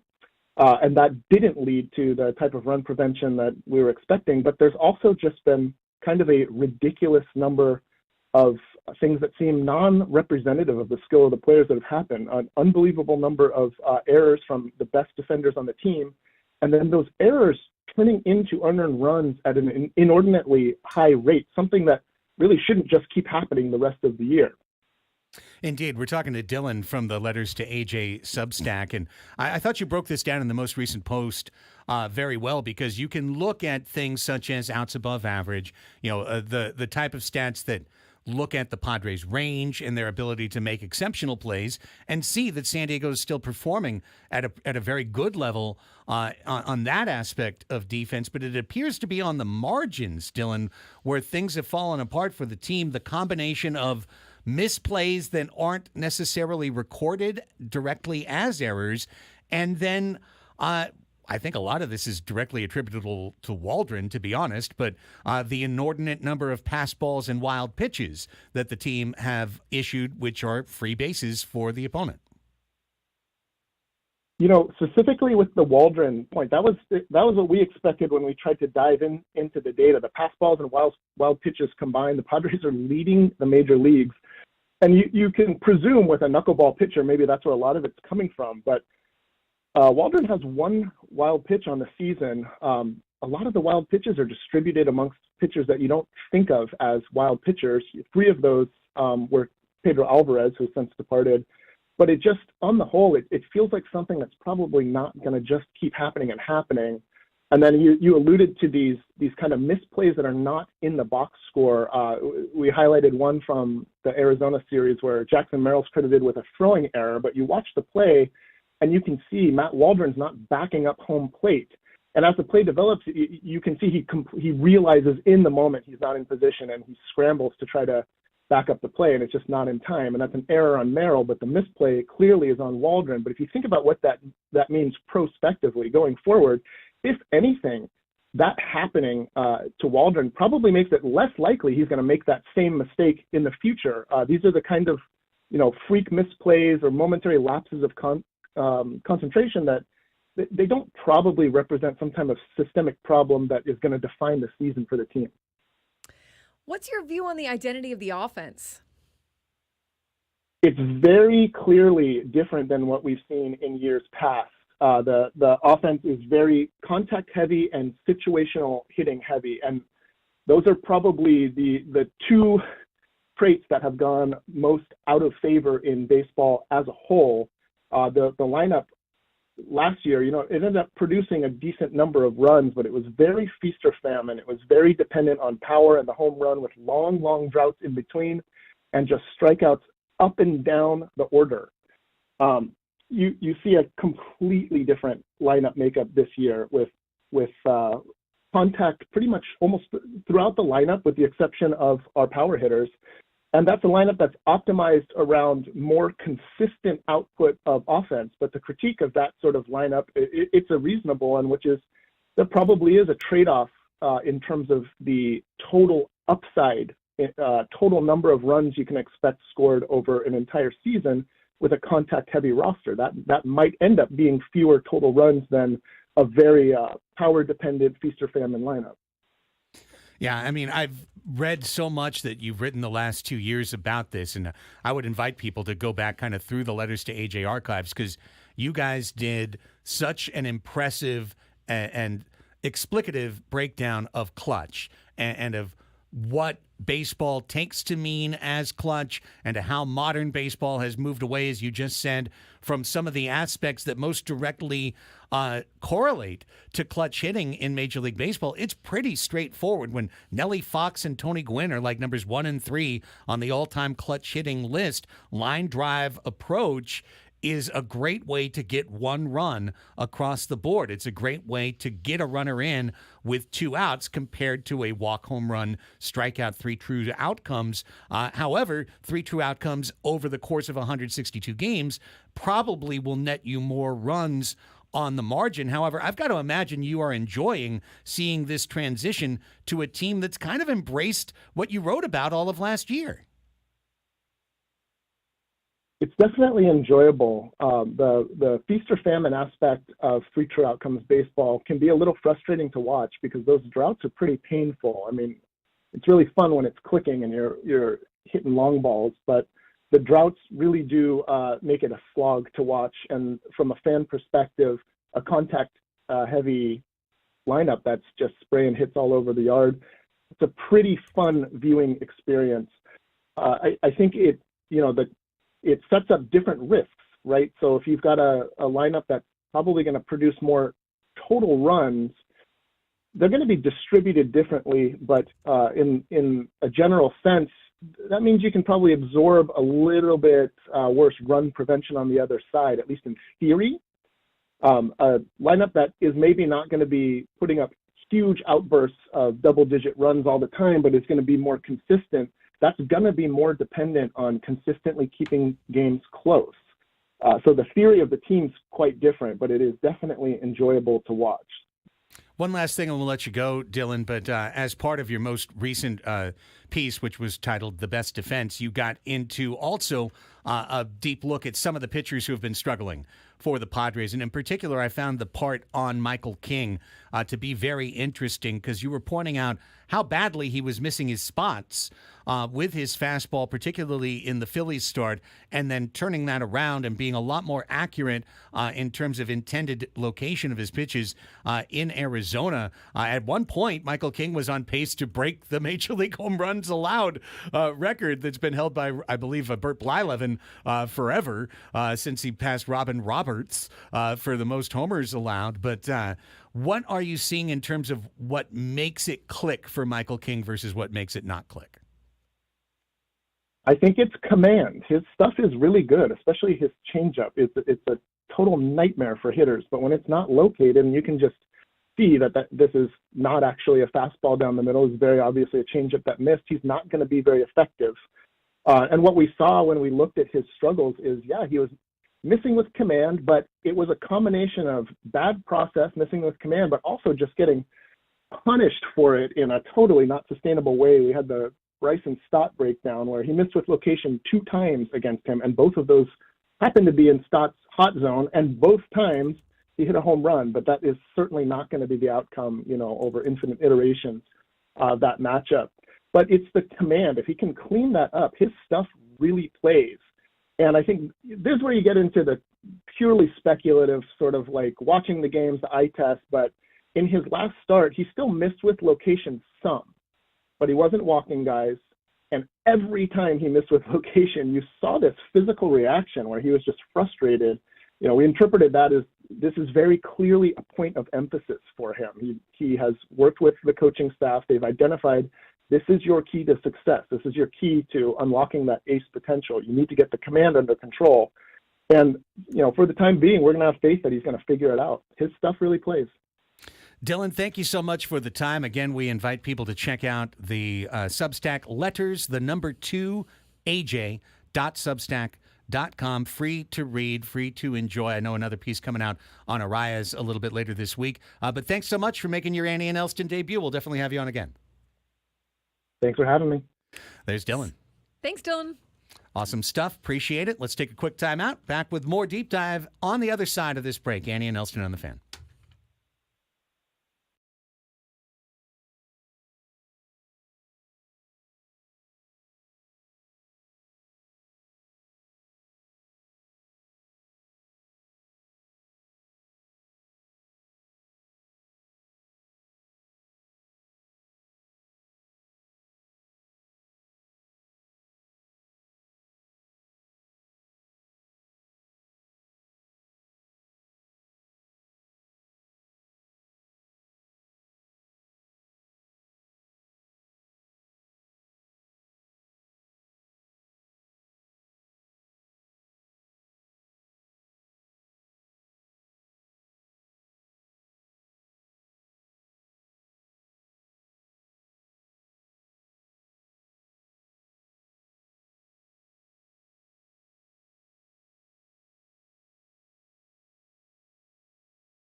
Thanks again to Dylan from Letters to AJ. This will be a short segment going into the 12 o'clock Sports Fix. Annie and Elsten here with you.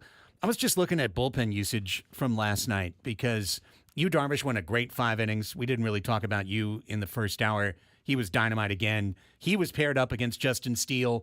Those first 5 innings were a steel cage match. Like, if somebody fell behind there, that the team was going to be in trouble. And Darvish held the fort. He was great. But then Mike Schilt had to use pretty much everybody he counts on in his bullpen the remainder of the way. So with Randy Vasquez starting today, I'm almost wondering who's even available for the Padres, just to let it go through. Enyel De Los Santos threw 24 pitches last night. Suarez, as we know, threw 20, but he went up and down. De Los Santos went up and down. Estrada threw 16. Matsui threw 16, but he went up and down as well. So the only guys who didn't pitch, Morejon hasn't pitched in 2 games, so he's wide open. Kolek should be wide open. Brito threw 42 on Sunday. I don't know if he's available today or not, but other than Estrada, I mean, Peralta has thrown 2 days in a row, so you'd like to dodge him if possible.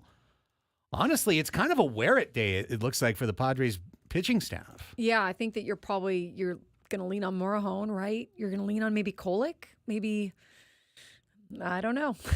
I think Morejon is kind of your go-to guy, but it depends, obviously. I mean, if Vasquez it depends on if he's struggling and he's got to go in the 3rd, or he can make it to the 5th. That's going to be huge. If he can get to the 5th, that'd be big for this team. Yeah. Matsui has not been good on back-to-backs this year. I'd like the Padres to avoid Matsui tonight. Obviously, you'd like them to avoid Suarez, if possible, tonight, given that he got a 5-out save. And, if I hate to put it this, but if Randy Vasquez goes out there and does what Randy Vasquez does, and then Imanaga does what Imanaga does, it's going to be a game that we don't worry about. It's not going to be a competitive game, and they'll just nurse through Kolek and Morejon to get to the finish line and to get 8 innings pitched. If this game's close, if the offense comes to play today, Mike Schultz going to have some decisions to make because it's not going to be easy. You can't just pluck guys out today. It's going to be super hard. This could be one of those games that's got him wondering if he could grow out his hair so he could pull it just a little bit more. All right, 2 hours of great Padres talk in the books. You can go back and check it out later. But up next, the 12 o'clock Sports Fix. Annie and Elsten on the Fan.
12 o'clock on a Victory Tuesday. The lunch hour has arrived, as well as the halfway point of your new midday hang.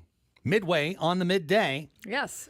Danny and Elsten here with you until 2 o'clock on San Diego's #1 sports station, 97.3 The Fan, with Annie Heilbrunn, Braden Soprennant. I'm Craig Elsten, and it's time for The Fix.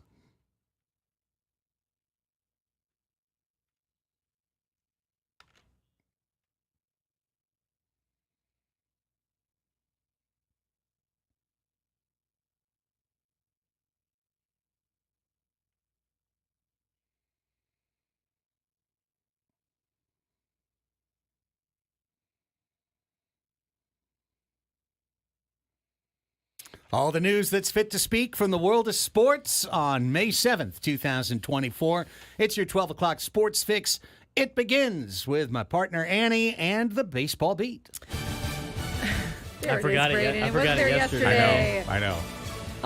Okay, well, there wasn't a whole lot. The Nationals have designated right-hander Matt Barnes for assignment. His spot on the active roster will go to lefty Robert Garcia, who's been reinstated from the 15-day injured list. The Nationals having a decent start to the season. Los Angeles officially activated Walker Buehler yesterday. Buehler. To clear space on the roster, Buehler. the Dodgers Buehler. placed Joe Kelly on the 15-day injured list. Buehler. Buehler. Buehler. Anybody? Buehler. Anybody? Buehler. Oh, I had this in the wrong thing. He allowed 3 runs on 6 hits and struck out 4 over 4 innings in the Dodgers' 6-3 win over the Marlins. Buehler. Buehler.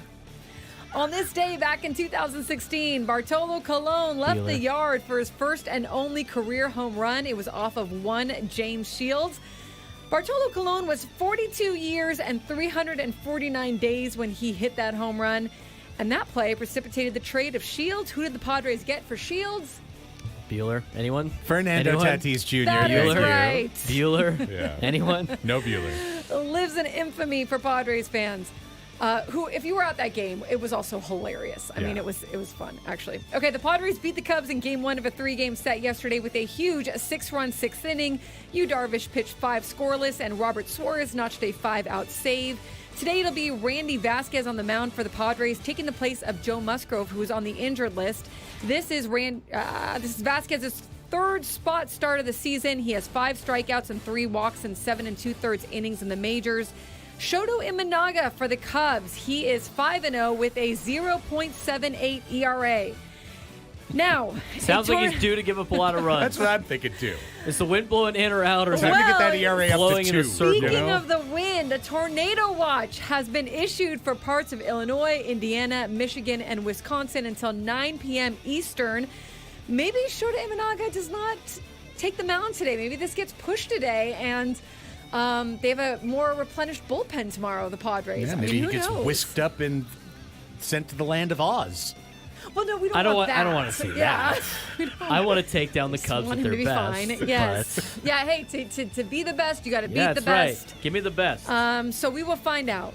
Nothing wrong with going to Oz. You get to hang out with the Tin Man, the Wolf, or the Lion. Buehler. Check out the Flying Monkeys. Buehler. Get the cool little red shoes. Buehler. The cool Unbelievable. little red shoes. Yeah, right. Get Sparkly. some red slippers. Ignore the man behind the curtain. It's AJ Preller back No, there. that's David Ross trying to pull the strings as no longer the manager. Oh my gosh! All right, the over to Cubs. Braden for the baseball scoreboard. Padres doubled up the Cubs last night, 6-3, as we mentioned before. Phillies swept the Giants, in which Bob Melvin said, "We are not playing very good. We need to play better." Yes, you do. Phillies won 6-1, 4-game sweep of the San Francisco Giants. Bob fired his bullet. Yeah, they're bad right now. Guardians beat the Tigers 2-1. Pirates over the Halos 4-1. No Halo shining bright tonight. Rays the Jolly Roger though in Pittsburgh. Rays over the White Sox 8-2. Royals outlasted the Brewers 3-2. The Royals are now 21-15 on the year. Holy cow! Twins got the sausage back. 3-1 victory over the Mariners. Mets outlast the Cardinals 4-3. It was the Rangers taking down the Athletics 4-2. Lucas Ursig, who had been great all year, gave up the home run to Corey Seager. I say strike while the iron's hot and go after Ursig. Might as well. His value went down. Go grab him. Go get him. Go get him, AJ. Him and Miller. Dodgers with Walker Buehler beat the Marlins 6-3. It was Yarborough that got the win. Alex Vesia, the Steel Canyon kid, got his first save of the season for Los Toyers as they beat the Marlins 6-3. That's a look at the scoreboard. Tonight, a lot of games in action. The new games in action. The Arizona Diamondbacks will be at the Cincinnati Reds. Toronto Blue Jays will be in the city of brotherly love. It's what's the rivalry between the Orioles and the Nationals? The Beltway. Is that, I was going to say, is the Beltway series? The Beltway series, yeah, Beltway battle. Beltway series will start for 2 games. Sounds good to me. San Diego product Trevor Williams on the mound for the Nats. Red Sox down in Atlanta to take on the Braves. Astros at the Yankees. And the Giants take on the Rockies. Those are the new matchups starting today. And that's it for Major League Baseball. Here's Craig Elsten with the National Bat Skip-Ball Association. The NBA playoffs have been turned on their head, ladies and gentlemen. Who did the turning? The Ant-Man, Anthony Edwards. The breakout superstar of the Minnesota Timberwolves is having a moment, a playoff run to remember. He poured in 27 more points with 7 assists as the Timberwolves routed Denver 106-80. Edwards making all the tough shots, including this one. The 50-50 balls are going to Minnesota. They absolutely are. And Anthony getting to his office, about to go to work. Bumping, shoving, spinning, firing, double. Get it! Being very, very patient. Told him to get out. Let me get my space. I know I work 9 to 5, but I work nights too. Just fading away. He's just so calm. He's not worried. People run away from contact. He's seeking contact. Calm when he makes that spinner. Anthony Edwards, absolutely brilliant. If you just watched that on our YouTube feed, a Kobe-esque play. The Nuggets trailed by over 30 points in the third quarter. This game was never close. 106-80, the final. Wolves now 2-0, heading back to Minnesota. And they did this without Rudy Gobert, their number 1 defensive player and top center, who was missing the game for the birth of his first child. So he'll be back when the series shifts to the Twin Cities in 3 days, where the Wolves could close it out. On to Game 1 of the Eastern Conference semifinals. It came down to the wire at Madison Square Garden, and this game turned on 2 terrible calls. First, the Pacers came up with a steal in a 115-115 tie, and the referee said, no, kick ball back to New York. It was completely wrong. Dante DiVincenzo then hit a 3. 118-117 now. 15 seconds left. Pacers with the ball, and they lose the game on a phantom charge. Shot clock is off. Indiana down a point at Madison Square Garden. Turner will be called for an offensive foul on the screen. That is shocking. You never see that call at this point in the game. Wow. I mean, never. DiVincenzo hit the deck, sold it. That is a great acting job. A lot of great actors here in New York City.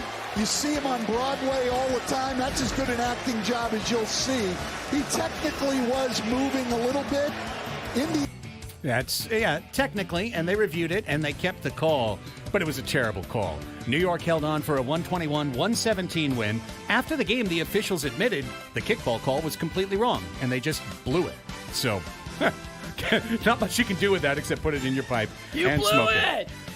Game 2 coming up in a couple of days. Tonight, Eastern semifinals Game 1, Cleveland at Boston. Celtics are heavy favorites. Tonight, Western semifinals Game 1, Dallas at Oklahoma City. That's going to be a good one. Last NBA note, Victor Wembanyama last night named unanimously NBA Rookie of the Year, beating out OKC's Chet Holmgren. There's the basketball news. Give me the ball because I'm going to dunk it over to the ice. Stanley Cup playoffs and Annie. Okay, last season, the Boston Bruins won the President's Cup but got ousted in the first round of the Stanley Cup playoffs by the Florida Panthers, who went on to a finals appearance.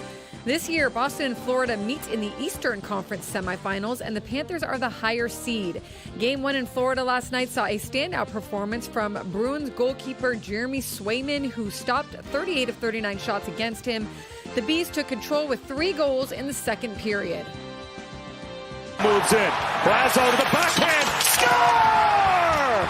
A 3-goal Boston lead.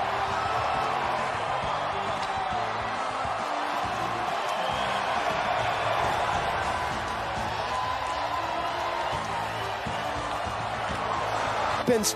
Florida is not happy about it. You can see right there, there's a high stick.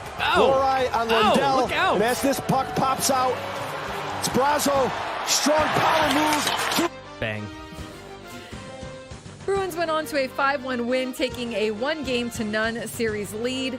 Tonight, Eastern Semis Game 2, Carolina at New York Rangers. That's for you, Mike. Also tonight, the Western Semis Game 1, Colorado at Dallas, and the NHL Draft Lottery will be held tonight. The San Jose Sharks have the highest chance of drawing the first pick at 18%, followed by Chicago at 13% and the Ducks at 11%. Over to college, high school, and Braden. All right. That was fun. I got to find a new high school and college song. Yeah. I'll find one. I said yesterday the poll wasn't out in time for us to do this. It came out at 1:51. I do take some responsibility because my vote was super late. I always forget on Monday morning I'm doing the show. Then I'm like, oh, I got to do the high school vote. Oh, that's funny. Rancho Bernardo got the number one vote this week in high school baseball. They got 11 first-place votes. One of those was mine.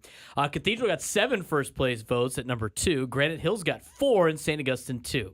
So as you could tell, the 20-something poll voters have no idea who's number 1 in the county, and they're all over the board. And every region of the county is covered at this point, with the exception of the South Bay. Patrick Henry comes in at number 5, East Lake 6, Torrey Pine 7, Santa Fe Christian 8, Carlsbad 9, Point Loma 10. That's for high school baseball. As for college baseball, getting into the nitty-gritty now, it's the final Tuesday matchup for UC San Diego and for USD, and they both happen to play each other tonight at 6 o'clock at Fowler Park. I will be on the call on ESPN Plus and USDToreros.com. Nice. USD got some votes again in a top 25 poll. This would be the perfect game top 25. They're up to number 19. All the other polls, they're receiving votes. There's too many polls for me to bore you with the polls for college baseball. It's kind of all over the place. Each poll kind of has a different region where they are a little biased. But that being said, USD is expected with their RPI to make it to the NCAA tournament. Their magic number is now 3 to win the West Coast Conference. That will continue this weekend where they'll play their final 3 games of the West Coast Conference season at USF. They will have next weekend or the following weekend off, and then they'll start West Coast Conference tournament play over Memorial Day weekend. And on Selection Monday, Memorial Day, San Diego will find out where they will be in the NCAA tournament. UC San Diego, as I mentioned, have lost 9 straight games, trying to snap that tonight against USD. San Diego State is off on a Tuesday. They got 3 series left in Mountain West Conference play, coming off a 3-game sweep of Fresno State over the weekend. And that's a look at high school and college baseball. Go Tritons! Go Tritons. Please? Wrapping things up with your arena update, San Diego Mojo plays their home finale tonight. They take on the Columbus Fury. 7 o'clock is the first service at Viejas Arena. The Mojo have 3 matches left in their schedule. They are 10-11, but have a favorable path to the 3rd spot in the playoffs if they can take care of business. Columbus is 2 games behind San Diego. They are in 5th place. They must win tonight to keep their fading playoff hopes alive. So it should be a very good bout, action. I don't know exactly which word I want to use to describe a volleyball game. Well, it should be a really good volleyball game. Yes. That's what it should be. And that's tonight at Viejas Arena. Check it out if you can. Speaking of women's sports, San Diego Wave FC returns to action for 2 home matches this week. Tomorrow night, Wednesday, the Wave host the Utah Royals at 7:05 p.m. They will take on the defending champions of the NWSL, Gotham FC, Sunday at 4:35 p.m. And that does it for today's 12 o'clock Sports Fix. Coming in at a neat 13 minutes. All your news for Tuesday, May 7th, 2024. And revisiting that story that Greg Doyle did when he asked Caitlin Clark about, what was it? What did he ask her about? The hard hands. Yeah, the hard hands, yeah. Which had nothing to do, actually. This is just a coincidence. I just said that in the chat. But he has been suspended. He won't cover any Indiana Fever games in person this season. Ooh, really? Suspended 2 weeks, it sounds like. Okay. Mm-hmm. Yeah, I saw that. Okay, Greg Doyle. Yeah, Great I mean, job, a little, bud. kind of the timing is a little weird, but maybe they just convened and Yeah, what, maybe they they have a were board really meeting? thinking that over, like, should we do this or not? But yeah, it sounds like he's been suspended a few weeks and will not cover the team in person. What, Greg Doyle? What a dummy. I mean, Yeah. I'm going to say that in that way because he is the type, as you know, he's the type of irascible columnist who likes to kind of inject himself into stories and then likes to write a column about himself as a result. And he apologized, certainly, and then he wrote a column about it Yes. to try and get folks to read some more. And I think that's a pretty dang significant penalty laid down. That's the Indy Star, right? That Yeah. is You his newspaper. typically don't see a suspension. Indy Star. Yep. Mm-hmm. So, hey, Greg, you can write about it if you want, but you can't go to the games. And that's the Indy Star. No, let me rephrase that. That's the Indiana Fever laying a heavy on the Indy Star right there, saying, so you want to cover our games? You want to have access to Caitlin Clark? Might be better if Greg Doyle wasn't there. Just saying. You might get a little bit further with us if Greg Doyle is not in the house when you come asking for a Caitlin Clark interview. And by the way, you won't get one, but you can talk to her at the podium. Like, I think that's pretty much how it went. Yeah, probably for her too. It allows she's not going to have to think about that every time because sometimes that could just be such a distraction. Every time you see someone, and I'm sure they'd get over it at some point. It wouldn't, you start play. You're playing games. Things aren't as big of a deal, but who knows? Maybe the paper and the team had some meetings and decided this might be the best case right now. Well, I like that little addition to the sports fix. Greg Doyle. I think I just saw Sit. it. Yeah. Sit out, Greg. Enjoy covering the draft, the combine again, right? Every year they can do the combine in Indianapolis. I don't know what else they do in Indianapolis. Oh, the 500, right? That's coming up in a month. That's a thing. Yeah, they drink milk or something. Yeah, you can go cover the Indy 500, Greg. Get like a brick finish line or something. Yeah, see if you can insult a race car driver instead. That means they got the Brickyard 500 too, don't they? Sure. Yeah, That'd that's be the later in the NASCAR summer, right? version, yeah. Isn't that later in the summer? The NASCAR's Indy 500. Yeah, it's during the NASCAR season. I couldn't tell you. You know who would? That Dexter could probably tell us. Fair enough. He's our NASCAR expert. When we come back on the show, we always like diving into the media rights side of the sports world, and it is tossed up in the NBA. NBA playoffs going on right now. The NBA viewing landscape is going to be dramatically different in 2024-25, and TNT right now is in danger of getting aced out of its top property inside the NBA. Shaq and Kenny and Charlie and everyone else, could be done. Could be done. We'll tell you about it when we come back. It's Annie and Elsten on the home of Padres baseball, San Diego's #1 sports station, 97.3 The Fan.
1224 on the Fan. Great to have you with us. As always, Annie and Elsten here with you. Annie Heilbrunn, Craig Elsten, Braden Soprenet. Rolling until 2 o'clock. When and Chris will check in at that time. Pre-game show's at 3:40. First pitch is at 4:40. If it goes, there's a tornado warning. Tornado watch. Look out.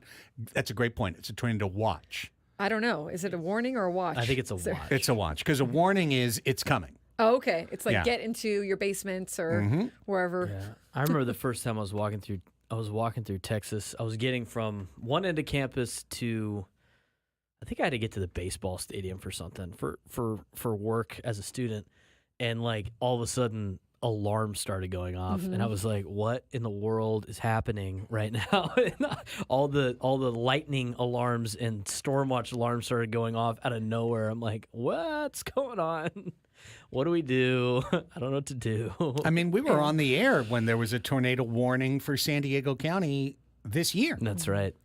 I remember I was in Chicago too for the broadcast, and there was a tornado warning last year, I think, or the year before. Because I remember Darvish was going to start, and then he ended up like just throwing in the rain, getting his warm-ups in, and it was like this cool picture where I remember that. everybody left Yeah. the stadium, and Was that the same night his kid was warming up in the bullpen, or is that the same series? who was? When Yu's kid was out there I don't know. throwing in the bullpen? He looked nasty. I'm sure he will be. Tornado watch has been issued for parts of Illinois, Indiana, Michigan, and Wisconsin. So it is a watch, as we reported on the Sports Fix with Annie. So a watch means the conditions for a tornado exist atmospherically. Here, So watch out. Warning means there's a tornado. Coming. It's on the way. Tornado coming. Move out the way. again, we're talking about Chicago. People are looking outside probably right now. What are you Yeah. talking about? Tornado. It says threat information: few tornadoes likely. Scattered hail up to tennis ball size possible. Scattered gusts up to 70 miles an hour possible. I mean, if they play the game and they just have the wind factor, it's going to be wild. as long as it's blowing in, Right. sounds good. If it's blowing out, then it's going Yeah. to be the home run derby. Somebody For both in the teams. chat earlier said that the wind was blowing out, but I don't know how they know. But I think it can change too. Well, sure. Does. Yeah. Well, all the time. Yeah. I got the Yes. full wind report from Dave Marcus yesterday. He said it usually blows in because the outfield is facing towards the lake. Right. And so the offshore winds blow it in. But there is occasionally some times where the wind is blowing out. And that's when you see these course field like games hit Yeah. Wrigley Pop Field. flies. Just 24-11 sailing games. out of the ballpark. Yeah. Let me just tell you, we don't want that tonight. Because if that happens, given the state of the Padres staff, we're going to be going through the wreckage tomorrow morning. We're going to be lifting up all of the Right. the tornado threw around. That's going to be the status of the pitching staff. The So wind's blowing out. Jan Gomes is in the lineup. If it's blowing in. To digress for just a moment, earlier this morning, Braden, we've got two televisions in here, and Braden put on. Padres took the lead, by the way. Yeah, I know. 1-0 They just at did. top of the I'm sixth. kind of locked into this rally I right am now. too. Because we are watching Game 6 of the 1998 National League Championship Series, which, if you remember, spoiler alert, the Padres beat the. I'll get through. Yes, Wally Joyner. Clutch. Base knock. That's clutch. Send him. Where the Padres beat the Braves to go to the World Series.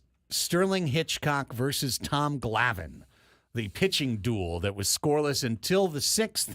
Padres break through on a Jim Leyritz ground ball RBI and then a Wally Joyner 2-out RBI single up the middle. It started with a Greg Vaughn single and Ken Caminiti having the hit and run play put on and sending Greg Vaughn from first base in an eerily reminiscent play to what we saw yesterday. And a That sixth looked inning. Just like, that looked just like yesterday. Had the same vibes. The thing that's just blown my mind, and the reason I brought it up, was not just because, hey, we're a Padres station. Good vibes. NLCS Game 6. Good vibes. Here comes it's another 3-0. one. Here comes Hey, 3-0. Wave him. Send him. However, it's wild watching Tom Glavine pitch. When the Braves were great, you had a lot of respect. Greg Maddux, an artist, like one of the greatest of all time. John Smoltz, the power, the fastball, the slider, his ability to start, relieve. Like, he couldn't help but put so much respect on those guys' names. Man, I hated Tom Glavine every day of his major league career. I couldn't stand the guy. Not on a personal level or anything. I mean, obviously he was a gamer, but I never got how he was successful as a major league pitcher. And then we're rewatching this from 1998, and literally every pitch is 90 or 89, and it's off the plate. Like, it's just off the plate. He would just throw a changeup or a fastball, one ball off the plate, and just get it called a strike over and over and over again. Great job if you can get it. I honestly don't know, in the day of the boxed zone and the happy fun ball, if Tom Glavine would even survive. If you just took Tom Glavine, put him in a time machine at age 21, and transported him from the mid-'80s to 2024, dropped him in as a rookie into Major League Baseball and said, here you go, future Hall of Famer Tom Glavine, restart your career in 2024. I honestly don't know if he'd make it. Yeah, I don't know. I don't know either. I mean, it's fun to watch these older games because you see, like, just even the position players, how different they look. There's obviously so much more athletic now. There's such an emphasis on speed and being able to move quickly and agility that just the game didn't need back then. You know, it wasn't really a necessity. So I don't know. It's fun to watch it, though, and see the differences. I honestly don't know. I don't know if he'd be scouted. Like, here's what are the left-handers that currently exist in Major League Baseball that pitch with nothing but a 90-mile-an-hour fastball? Like, nothing but a fastball and a change. He would utilize all the technology of these days and get some more miles an hour on things. I don't know. RPMs up. Yeah, get his RPMs up. I mean, honestly, that's probably the answer. I don't maybe he know. would have gone to Driveline and thrown 96. I mean, maybe he would have. I don't know. Maybe he just felt like he didn't have to back in those days. Right. But the combination of the strike zone box, the way that, I mean, there isn't a literal box. We all know this. It's on television. But the fact that you have the TrackMan, you have the StatCast, you have the ability to know, for these umpires to know that their zone is right or wrong. Like, even in the late 90s, when I was growing up in the 80s and 90s, an umpire could have whatever strike zone he wanted. Like, he could literally, this is, what's his name? Greg, right? So his strike zone is 2 balls wide on each side of the plate. And you just know that because Kevin Gregg was that his name? Greg was the umpire. Other guys, this guy's got a shoebox. This guy's really tight. But nowadays, like when the kid Wilcox last night had a shoebox strike zone, we get a report the next morning saying this was completely wrong and you were in the 12th percentile of expected accuracy and you had a terrible game today, young man. While for these umps, it was just like, okay, cool. Yeah. If you took the box off of TV, I don't think people would complain as much. Because there's been a couple that I'm like, I bet you with the box it's like way outside, but then you watch it without the strike zone, and you're like, oh wow, Sterling Hitchcock. Yeah, that was the key moment. This is actually what sent the Padres to the World Series. Is bases loaded, 2 outs, and Hitchcock bloops one that Danny Bautista can't field. Anyway, but if you take the box off the thing, I think there's been a couple times where I'm like, that's probably not a strike on with the box, but I'm sitting there going like, I could see it. Like, yeah, I could see that being a strike. There's more leeway if you don't have the box. But you do. So now, yeah, wow. It's a completely different universe. It truly is. 1998 wasn't that long ago. I mean, it wasn't that long ago. It was 26 years ago. But just to see how the game has not only changed, it's almost unrecognizable. I put that on originally just to see Tony Gwynn hit. Yeah. Since we haven't got to, right with the comparisons to Luis Arraez earlier, just kind of watch him be able to swing because it's now come to a point where I'm 29 and I caught the tail end of Tony's career where I don't really remember too much of it, even though he was my favorite player of all time growing up as a kid. His last year was what, 04, 03, 04, 03? Yeah. Right? I mean, no, 01. 2001 was his right. last year. 1982 to 2001. Whatever right before they moved to Petco, right? And so I didn't get to see him as much, and you had to go back. You watch some of these old games. It's pretty cool to watch him be able to hit. And for most kids out there, anybody under the age of 29, I mean, when they were playing for a World Series, I was 3, and so there's so many people that know that Tony Gwynn is the Mr. Padre, greatest Padre ever that never got to see him play. So if you go on YouTube, you can find a lot of the old games. That's why I thought it was so cool during COVID that at the time, was it Bally's or Fox or whoever was, the Padres TV provider put on all these old games to watch. It was cool to see some of these guys that you hear stories about that you weren't able to watch in person and see how they hit. I mean, that's kind of a fun experience. Here's what I teased going into this segment, so let's knock that out, and then we'll take a break. There is going to be an entirely new media rights deal for the National Basketball Association next year. And we talked about it last week, how ESPN and TNT got through their exclusive negotiating window, got to the other end, didn't have a deal, and so everything went out to the market, right? So, Awful Announcing's Ben Axelrod writing about this, also Puck's John Orand. The NBA rights are going to be split into 3 pieces. And the big new news is that Amazon is in. Amazon's in all the way. They're going to spend $1.8 billion a year for 11 years, total value $19.8 billion that Amazon is giving the NBA. And in return, they will be getting a Saturday night exclusive broadcast window during the regular season. So they'll have Saturday night NBA on Amazon. They will carry the league's in-season tournament. The NBA Cup will be on Amazon. Postseason play-in tournament will be on Amazon. So the 7, 8, the 9, 10 games. Those will be on Amazon, as well as some first and second round playoffs and one conference final every other year. So either the West or the East Conference Final every 2 years will be on Amazon. All of that is going to Amazon guaranteed. ESPN is also spending more to broadcast less NBA. They are raising their annual fee from $1.5 billion to $2.6 billion. ESPN will continue to host the NBA Finals every year, which means it's on ABC.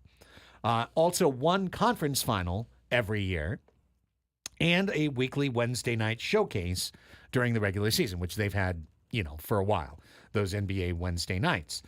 Now, that's 2/3 of the package. 1/3 is still up for grabs, and it's either going to be where it's been, which is TNT, Warner Brothers Discovery, the parent company there, or Comcast, which NBC, Comcast owns NBC. The NBA is supposed to increase its total rights from $2.7 billion to $7 billion. Wow. With a B. Yeah. $7 billion a year going to the NBA from these 3 entities.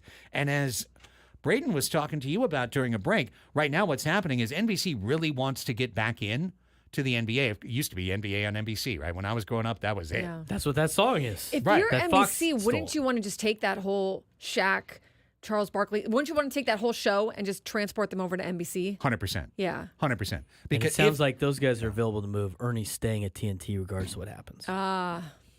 but Shaq and Kenny and Charles Yeah. could be on the move. And right now, what's happening is NBC is putting up a price for this third piece, which would probably be, the Tuesday, Thursday night games, and then one conference final every other year, and the other side of the playoff bracket every year. That's what's going to be left for NBC or TNT. And what NBC's doing right now, Annie, is they are overpricing that little tranche of broadcast way over what TNT wants to pay. So they're basically saying, here's the deal, TNT. You can either pay so much more for this to keep it, and yeah, you keep the NBA on TNT, but your price point's going to be so high that you're going to lose a ton of money on this. Yeah. Maybe someone will lose their job over it, or just give it up, give it to us, and let us take it back, and we'll suffer the price point because we can afford it. I've always kind of liked it. I mean, I don't remember it back on NBC, so maybe there's some nostalgia for that somewhere. But I always like it on TNT. Like it's TNT holding on to some of that has been, in my opinion, a nice thing. It just kind of separates it from all the other markets, and we get so used to sometimes the ESPNs and the NBCs and all that. Yeah, I agree. I've very much enjoyed TNT's coverage. I think they've done a great job. I think they specialize in it, right? Like it's like their Absolutely. thing, and so they do a good job on it. Completely. Inside the NBA is the best studio show around. 100%. And they have the most fun, and they do the best job. Mm-hmm. But for Warner Brothers Discovery, which has gone through a ton of stuff, this could be a Media Melanie segment, like through the amount of things that they've changed and taking HBO and kind of almost not destroying it, but like completely diminishing it to just one thing there next to Naked and Afraid and every other Discovery show that you can possibly find. The way that they've taken original projects and movies and just like paid to have them not come out, it's just a weird time. Would this be something where they overpay for it and then they're screwed years down the line and Yeah. they can't kind of get out from underneath it? And now we see that situation with so many other networks and deals that they've done. Yeah, they're trying to poison pill it. NBC's trying to poison pill the whole thing and be like, okay, do you guys want to survive? Here, pay so much that you'll die. Or Right. give So- this up. They're in a bad spot. Would you like to live without the NBA, or would you like to hang on to the NBA and, then die. Sometimes, you know, in a world where money rules all, and it really does in all these deals and things and sports and everything, sometimes it's just nice to keep something as it is and allow it to just blossom in that home. I mean, it would be different, I feel like, if TNT did a terrible job and you're like, please get it away from the state, you know, this network. It's just going under. But, you know, at the end of the day, they're probably going to go to whoever gives them the most money, right? For Absolutely. the NBA, 100%. Yeah, That's just they how don't it care. works. They just want Yeah. the money. I mean, that's why it goes down to, and I say this all the time about pro sports. It's about entertainment. It's about money. It's not about the game. Right. It's never been about the game or the sport. You want to watch the sport in its purest form. I used to say college, but college is about entertainment and money now too. So in reality, if you want to see the best form of the sport that is your favorite in its purest form about the game, you now have to go down to high school, because we have made professional sports all about entertainment. We have made college sports all about entertainment. It will always be about money and entertainment. That's why they change all these rules. That's why they do all these things to the game. It's not for the betterment of the game. It's for the betterment of the money going into the pockets of those that control the game. It's not the betterment for the game for the game or for the fans. It's No. not either. Nothing's the betterment of the fans. No. I mean, just look at like the venues they're building. The venues are not for fans. The venues are for corporate sponsors. I mean, I was talking to my buddy at the wedding I went to on Saturday, and he's like, I can't take my family to a game, but I will say this. I go to about 6 games a year when I get invited from companies that I work for, companies I work with. I'm in the box. It's a great time. I don't have to pay for a thing, and then I'm out. And that's where everything's going for sports, which is, it's sad the way it's going, but that's the reality of the situation. Again, it's entertainment. It's not sports. Yeah, and the rights deals are so important to the NBA, and this is going to help their owners all the way through. So great work, honestly, by Adam Silver to get this done. Right. Can't say no, man. Don't blame the player, blame the game. Well, and remember, right, exactly, like they work for the owners, the commissioners. And so, right, they're getting the pat on the back. Hey, you got us more money. 2.7 to 7? It's gigantic. Are you kidding? That's insane. Yeah. And that's going to help pay for every one of those, Jared Vanderbilt types that are averaging 8 points a game and getting paid $21 million. Yeah. Like, and by the way, I'm not saying that to diminish those players. I think the NBA is in an incredible spot where their players all get paid very well to do their job, and they all do it to the very best of their ability. And I truly believe the league is the best it's ever been and has the most talent and the most dynamic play that we've ever seen. And these playoffs have been damn good. And Anthony Edwards has been the superstar of it. 12:43. I think we got to make an executive call here. No game today. Yeah, No game today. We don't have a prize for it. We don't have a prize. Oh, okay. We had 3 people yesterday go, what's the prize? Since Craig didn't do the read because we didn't have one. Yeah, because there's no prize. And I was like, there is no prize. They're like, all right, we'll try again when there's a prize. I was like, yeah. Somebody doesn't like the love of the game. Well, no, I understand it. And fast money's fun. And like we'll probably play match game on Thursday. When you bring it in.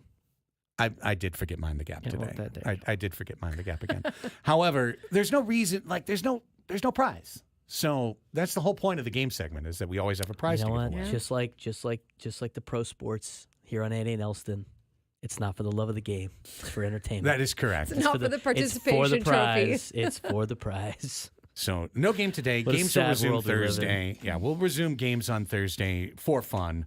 And then hopefully Monday, everyone's got their ducks in a row, Yeah. and we've Yeah. got our You next can only Vegas hope. prize. Maybe by Thursday. Who knows? It's raining in Chicago. Is it? I can hear it. I have tornadoes picking up. I have it in queue, and I can hear it in kidding, the it's not. background. There's rain at the building.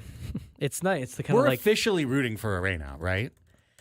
I don't. It doesn't. Well, I don't know if it rains out, their bullpen gets to rest a little more. I'm rooting for a rain out. But then what after happens? Imaga warms up, and then they can't use them. Because remember, you also have the Dodgers coming up. Like, you don't want to get too close with blowing up your bullpen there either. If they were going to replay the game as a doubleheader tomorrow or force the Padres out of their off day on Thursday, then I am not rooting for a rain out. If it's rescheduled down the line, kick it down 3 months But from they've now. already played, haven't they? Do they play again? No, they don't. Okay. So it'd be find a common time. Cubs are on the West Coast type Oh. thing. They both have an off day tomorrow. I know. I mean, Thursday. Sorry. I think they make it right. I think it's now they or never. probably do a doubleheader tomorrow if they need it. But it sounds like, according to weatherman Adam Klug, which we saw the report yesterday, it sounds like it's going to clear up in the evening. So I would. Otherwise, I'd root for the rain out so that we could just skip Vasquez. Skip him. On to the next guy. And make it up another time. Make it up another right, time. Yes, you would get a little bit of a win with that. Well, look, Vasquez might go out there and shove, guys. could. I don't know. Yeah, if so the wind's blowing in, he definitely could shove. but presumably you would get one of your best pitchers on the rotation, Joe Musgrove back from the injured list, et cetera, et cetera. Exactly. That's why I was rooting for a rain out. But if there's going to be a doubleheader, never mind, because doubleheaders aren't fun. They're wonky. Yeah, they're it's not cool. It's very hard to sweep a doubleheader too. Extremely hard Are they to gonna sweep a what if they doubleheader. put it Thursday morning and it interrupts the roundtable? What a shame.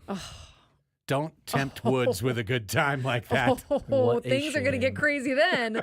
We might all be in the roundtable, like, giving our analysis. Like, you know how ESPN does the double, the what's the second broadcast, Yeah. you know? Oh, we're going to Right. Manning cast We're it? going to Manning cast it. That's right. Because I you don't know think we're we not can- skipping it. No, We don't can't give Klug that idea. We can't legally do that. So Okay, there you go. Thank God. due Okay. to Thank rights God. negotiations and stuff. But I will say this: if that happens, Annie, that means we do have to come to work tomorrow.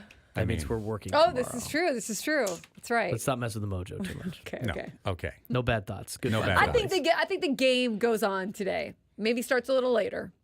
When we come back, I don't even think we'll have enough time to get all the way into this, but I've got one concern that I'd like to share with you guys and get your feedback on in terms of Mike Schilt's bullpen usage. There's a lot I like, and there's one thing I feel is going to come back to really bite him. I call it bullpen management on credit card. And I'll explain what I mean Oh, God. when I come back. All right? Do we want to hear this? I think Okay. another tortured analogy, but I think you'll be with me on this one. Bullpen management on credit card. On credit card. Okay. What does that mean? Find out when we return. Annie and Elsten on the Fan.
All right, we have just a couple of minutes here before our top of the hour break, so I'm going to set this up, and then we'll get to 1 o'clock, and we'll finish it, and then we'll also hear from AJ Preller, who was on with Ben and Woods earlier this morning.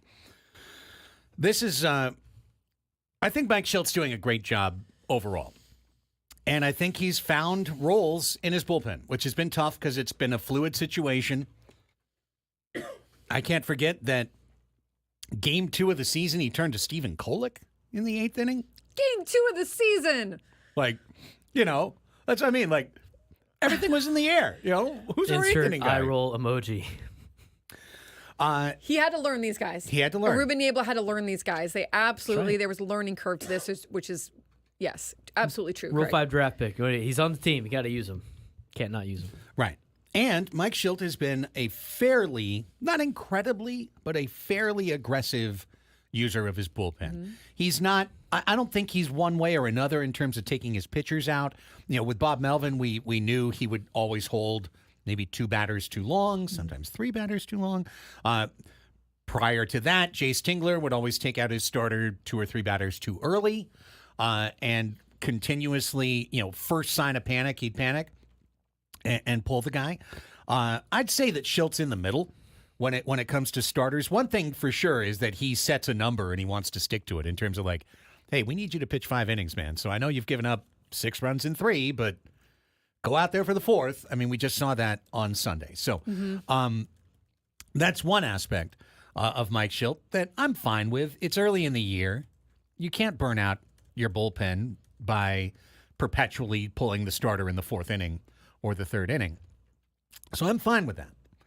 There's only one thing that's starting to not irritate me, not bother me, but that I'm noting as something that could become a problem later on in the year. And that's what I'm calling bullpen management on a credit card. On a credit card. Because here's the thing, you want to buy the thing, right? You're in the store, you see the item of clothing, you want to buy it, but maybe you don't have the money in your checking account right now. Maybe you don't have the cash in your wallet. So you put it on the credit card, meaning I'm going to pay it off later, right? Buy it now, pay it off a little bit later. I don't have it right now, but I'm going to use it now. And a little bit later, it'll come around and I'll be fine. How is this impacting the way that the relievers are being used? And what could be going wrong about that? That's next. Stay right here. That was an elaborate setup. Hour number 4. It is. It's a tease. I'm teasing you. Annie and Elsten back. Hour number 4 of the show. That plus, you got to stay here. Only place you're going to hear AJ Preller's comments today on the Padres flagship. It's right after this break. Annie and Elsten on the Fan.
Griffin with you into hour number 4 of the show. Welcome back, everybody. Annie and Elsten here with you on San Diego's #1 sports station, 97.3 The Fan. With Annie Heilbrunn and with Braden Soprano. My name's Craig Elsten. It is our pleasure and privilege to be here with you. Hour number 4 of the show. Gwen and Chris up for an hour and a half show coming up at 2 o'clock. At 3:40, Sam Levitt steps in here for the EcoWater SoCal Padres pregame show. Padres and Cubs scheduled to go at 4:40, weather permitting. Currently raining at Wrigley Field. Tornado watch for Illinois. So who knows what's going to happen. Just stay tuned. If there's a game, we'll have it for you. It's supposed to ease up before the game starts. Yeah. Of course it is. Supposed to pass by game time is the word. Of course it is. That's fine. I do think this Reynolds wrap rain tarp is hilarious. It's great. It's awesome. I saw it the other day. AC just tweeted it out, and it's like foil. I saw it the other day wrapped up on the side when they were playing the Brewers when I was watching on MLB.TV, and I'm like, wait a minute. Is that a tinfoil wrap over there on the sponsorship with the tarp? That's the best marketing I've seen.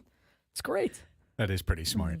Did they just rip off pieces of it? They try to pull the tarp Serrated and it edge. just shreds. Just pull the roll back. Yeah, but the little box or like the area, the tarp cover that holds it on the side looks like a tinfoil box. That's amazing. Isn't it so satisfying when you rip that tinfoil and it's like that perfect? Yes. Oh, I love it. Nice So and good. tight. Yeah. Nice and tight. Yeah. Got to have a nice tight rip on the That's wrap. right. That's right. Okay, well, I'm going to pay off this discussion topic that we started right before the commercial break. And then in our next segment, we're going to hear from A.J. Preller as well. He was on with Ben and Woods this morning. And, not a ton of news, but at least get his reaction to Arias and whatnot. So you'll hear that coming up. We'll do Ask Us Anything to wrap up the hour. What I was talking about was Mike Shilt's bullpen management on a credit card. What do I mean by that? Well, let's go to yesterday's game, Annie. Yu Darvish pitched 5 innings. The Padres took a 6-0 lead going into the 6th. And then in the 6th, it was supposed to be Yuki Matsui's inning. Matsui was supposed to pitch the 6th, and De Los Santos was supposed to pitch the 7th, and Peralta was supposed to pitch the 8th, for Suarez to pitch the 9th. That's how it was supposed to go. There's always a plan. There's always a It's a plan. nice plan. Till you get punched in the mouth. I Right. know. There's always a plan. However, Yuki Matsui wasn't great on this particular night.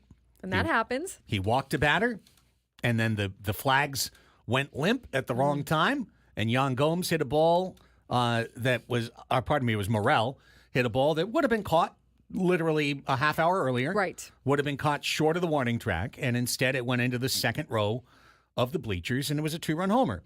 And so now 6-0 is 6-2. And with a right-handed batter coming up, Mike Schilt said, you know what? I know it's the 6th, but I need my 7th inning guy. So I'm going to go ahead and pull out the credit card, and I'm going to get some 7th in the 6th. So I'm going to bring in De Los Santos with 2 outs in the 6th inning. Is this like a black card? Is this a American Express? American Is this- Express Black. Okay. Yeah, I mean, all once right. you become a big league manager, it's this nice credit card. Okay. One of those like steely ones, like clink. Yeah. You know, I exactly. like those. Like hologrammy kind of. Yeah. All right. Absolutely. So he pulled out the credit card, and he brought in De Los Santos. And De Los Santos gets an out to end the 6th inning. But now he's got to sit in the dugout, wait through the top of the inning, and come back out there for the 7th inning. And unsurprisingly, De Los Santos wasn't perfect after the up and down. He walked a batter. He gave up Yan Gomes' homer, and then he walked a batter. So now, with a left-handed hitter coming up, it's like, well, I know it's the 7th, but I need Peralta.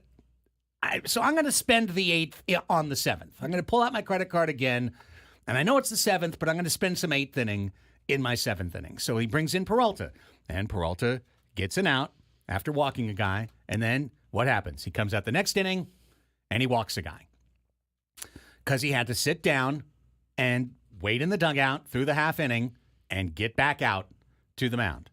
So now, time to spend again. We'll go get Estrada. Estrada got screwed by the ump. So now I know it's the 8th inning, but the bases are loaded. I really need this game. So I'm going to spend my most prized asset. I'm going to spend some Robert Suarez here in the 8th. And in the end, he's okay because Suarez gets out of it, has one of the great pitching performances of the year, getting through those 2 hitters on 4 pitches in the 8th, and then he pitches a clean 9th. So, okay, today we got away with it. But in the 6th and the 7th and the 8th, he had to reach across the line and pull a reliever that he wanted to use the next inning and drag him into the current inning in order to try and get out of the frame. The Padres are pretty much leading the league in ups and downs right now and asking pitchers to come in with 2 outs or 1 out in an inning, finish the inning, sit, and then come back out and try and do it again. And while I like the aggressiveness, Rich McGuire in the chat just brought up, that 8th inning in Colorado started with Yuki Matsui trying to go up and down, giving up 2 base runners, and things starting to fall apart. That's what I call bullpen management on a credit card. And he is always pulling one reliever too soon, bringing him across the line to an inning earlier than you intend to use him. And eventually, the check comes due with interest. Yeah, I typically, with bullpen management, I know it's going to be shocking. There's always something that we don't know. There's always something working behind the scenes. Like, usually it's difficult to kind of just sit there and say, hypothetically, should have done this, he should have done that, because if it works, no one has an issue with bullpen management. If it doesn't work, obviously there's questioning of it. What I will say, and I agree with you on this, Craig, pitchers don't like to come in all the time or often when it's not a clean inning. You like to come in, get your guys, exit the game, or, if it's a multi-inning guy, maybe you're working out of a jam and then you get a little bit of a clean inning next. But typically when you're doing that too much, you just can't really get into a rhythm. Like, you're already worried about the guys on base, even though they're not the guys you put on. You already know it's a stressful situation. Ultimately, I think they're trying to weather these guys a little bit so that they're prepared for anything. Like, I think that they want to kind of sharpen them a little bit and get them used to any kind of circumstance, situation. It's not always going to be clean. It's not always going to be perfect. But the up downs, those are not easy either. You're right. I mean, a lot of pitchers, especially relievers, don't like to sit and then go back out. Some are better than others. And then what we're finding with this bullpen, which I think is a little concerning, at least right now, is multiple days. You can see that fatigue factor set in. When you're asking the same guys to come out multiple days, you could see that, and it's usually a drop off in the pitcher. And hopefully that's something that they're just going to toughen themselves on. Like, they're just having a little bit of a rough start to the season with it. I know it's not exactly the same. And, look, Braden's following college baseball. College baseball pitchers are asked to pitch multiple innings all the time.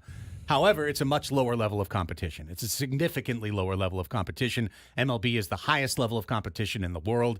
It's the most difficult place to get an out in the world. And as a result, we have found ourselves, I want to be clear, this is not a criticism of how Mike Shildt has been using his bullpen.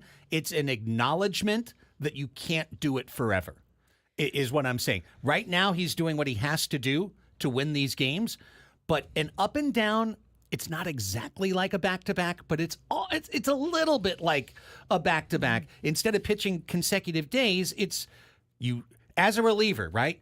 You get the call in the bullpen. You warm up. You get all heated up. Your adrenal glands fire. The gate swings open. You come running in. You've got that entire burst and rush of energy. You get to the mound. You accomplish your job. You get that 3rd out. You walk to the dugout, and that's it.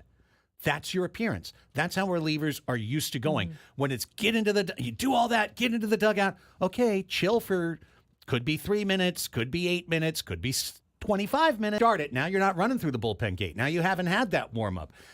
All of that's different. It's an emotionally different feeling just to walk back up the bullpen steps and jog back to the mound. So I feel like it's a fatiguing circumstance, both mentally and physically.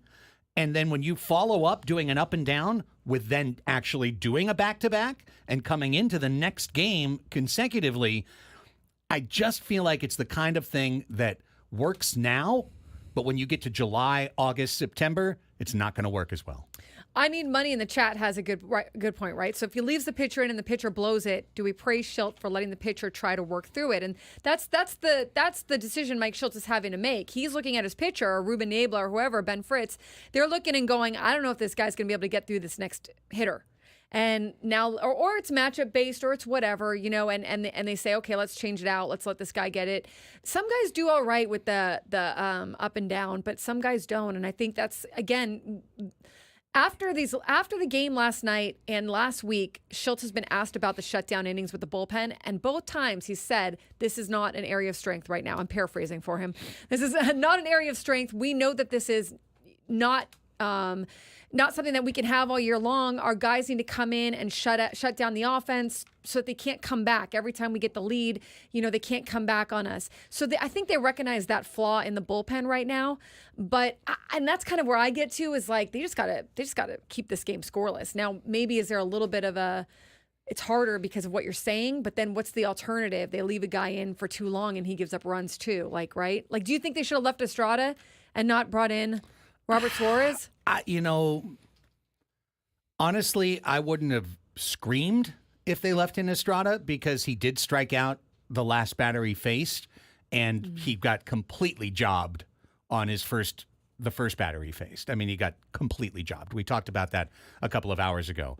Entered, got a BS pitcher's violation called on him, which I've seen not called 98% of the time, and then literally got robbed of a strike. Then he allowed a single. Yeah, he allowed right. Then he allowed a single. Then he got a strikeout. Right. If they had left him in to face the next batter, it wouldn't have been the worst. But I believe it was Gomes. It was Gomes. It was Gomes. I mean, Gomes we're going to let him in to face Gomes instead of at least go down with our best against that guy. He seems to own us. Yeah, Gomes has the Padres number for sure. Gassed his ass. It's not, I want to repeat, it's not a criticism. I'm not saying he's making a mistake by doing this. Each time he's independently evaluating the situation, recognizing he probably has a better matchup in his bullpen and going to it. From a pure game theory standpoint, he's doing it right. He's getting the right matchups, and he's saying, I don't care about the rules. I don't care that you're the seventh inning guy, quote unquote. You're going to pitch with 2 outs in the sixth because I need you right now with 2 outs in the sixth. Yeah. It's very much a playoff mentality. Yeah. Like, that's how you manage a bullpen in the playoffs. But when you do it in game, what are we now, 40 of the regular season, by game 120, those guys might not be able to answer that up and down or answer that bell. Are you thinking that they're going to be fatigued? Or Yes. Okay. That's what I'm thinking. You're saying that they're being asked to pitch too much per game, or that they're being put into higher stress. Up and down is a higher stress situation than come in with a clean inning, finish your 3 outs. Yeah. And or what we normally used to see when people came in with 2 outs, it was to get around the 3-batter rule. It was like, well, I want to bring in Cosgrove with 2 outs because now if he gets the out, I don't have to have him face the second and third batter. But for Schilt, it's usually been like, oh, you got that third out? Cool, go out there and get out number 1 of the next inning. A third time, not a criticism. It is a note that it won't last all year if you do it all year. Or do you think on the I'm just going to play devil's advocate, would it maybe sharpen them where they get used to it and it makes them better to do it, you know? The problem with bullpens is they're streaky, man. Like, what looks good today isn't going to look good in a few weeks, and vice versa. Like, bullpens by nature are very streaky. They are. And some guys have rubber arms, and those guys can pitch whatever. But I think it's pretty clear that Yuki Matsui does not have a rubber arm. He's 5'7". He might be 160 pounds or something. He's throwing splitters and sliders. And I think he's got a very short shelf life. I think he's got like 15 to 20 good pitches in him. And then you probably want him out of the game. De Los Santos is not a 100-inning reliever. He's been like a 60-inning reliever. Robert Suarez has never pitched in his life a full major league season. He's never done it. He's had major stints on the injury list in both 2022 and 2023. So right now he looks like an Iron Man. Right now it looks like he can do this every day. Pitch 5 outs. Who cares? Go back, throw it again. You're a stud. You're throwing 99. It won't last all season. It might not look like that in July. Exactly. So your take on it, just so I understand though, is like you would rather see guys come in, clean inning and be done. 1 inning, clean inning. And I guess the problem, the way I would counter that is like you don't want to use so many guys, right? Like you want to try to. What I'd like to see, if I'd like to see anything, mostly I'd like to see Mike Schilt continue to react to situations, and I'd prefer to see the bullpen relievers do a better job to get that third out and to not wobble and to not have as many lack of shutdown innings. Right now, the bullpen's doing, frankly, I mean, according to AC's newsletter, they're second worst in baseball at crafting a shutdown inning. Yeah, they're having a tough time. So, I think that it is a good point. Satan's Blowfish brings up in the chat, which is, and relievers have said this to me before.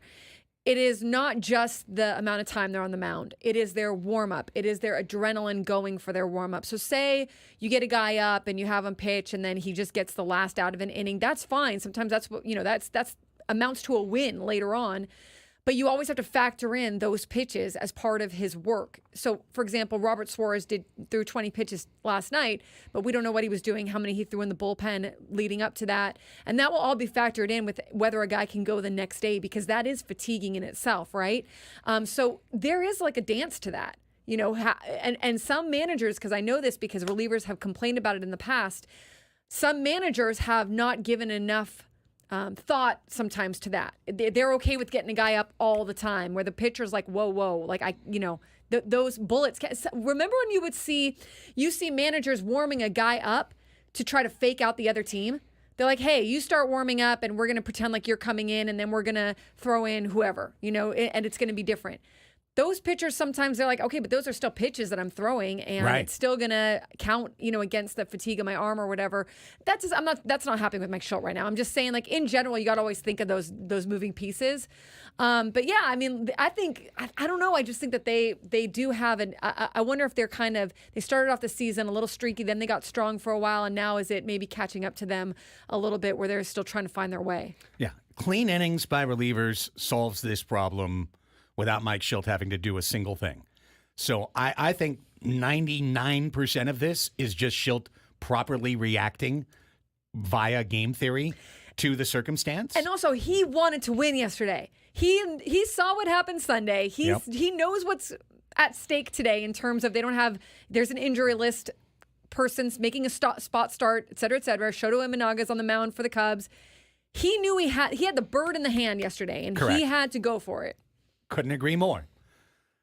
Something to watch as the year goes on, because as long as you pay off your credit card in proper installments, as long as you have a clean bill at the end of every month, what would be the tortured pitching analogy side of this? It would be making sure these guys are getting their proper rest, not overexerting, giving someone like a Matsui a day off today, giving someone like Suarez a day off today, even if you have a situation where you'd want to use him later in the game. Then you keep your credit card bill clean and you're not accruing that interest, right? And you're fine. You're okay. Hey, I run all my finances through my credit card and then I just pay it off the second, like in my app. Mm-hmm. I make the payment, I make the purchase, then I make the payment. You get the points. Right. I get the points. I keep a zero balance. My credit rating goes up. It's all good. I've got Disney rewards all over the place for my little Mandalorian credit card. Nice. It all works out. Of course, you have a Mandalorian credit card. I do. You want to see it? I know. I believe you. No, I don't want to see it. Yeah, you do. But as long as you keep the credit card bill clean, you're fine.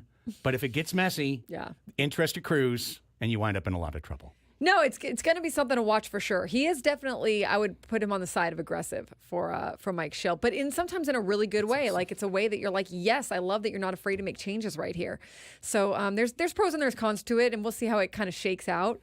And in addition, also, by the way, to the Cubs lineup that just came through. Hey, what do the numbers on the back of that card say? I'm not going to tell you. I only showed the front. See, look, no numbers on the front. There's no numbers. No numbers on the front. Aren't there usually numbers on there with it? No, can you hold on? Let me get a Baby pen. Yoda, though. There's Baby Yoda. Satan's Blowfish, same thing. Can you show us the back now? Yeah, what's the back of the card Hold it look very like? nice and steady. No! Is the Mandalorian on the back? No, he's not. Hold it nice and steady so I can take a picture. Oh, AJ Preller quotes from his Ben and Woods interview at 9:30 this morning. You haven't been able to hear them until we replay them next. Annie and Elsten on the Fan.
town.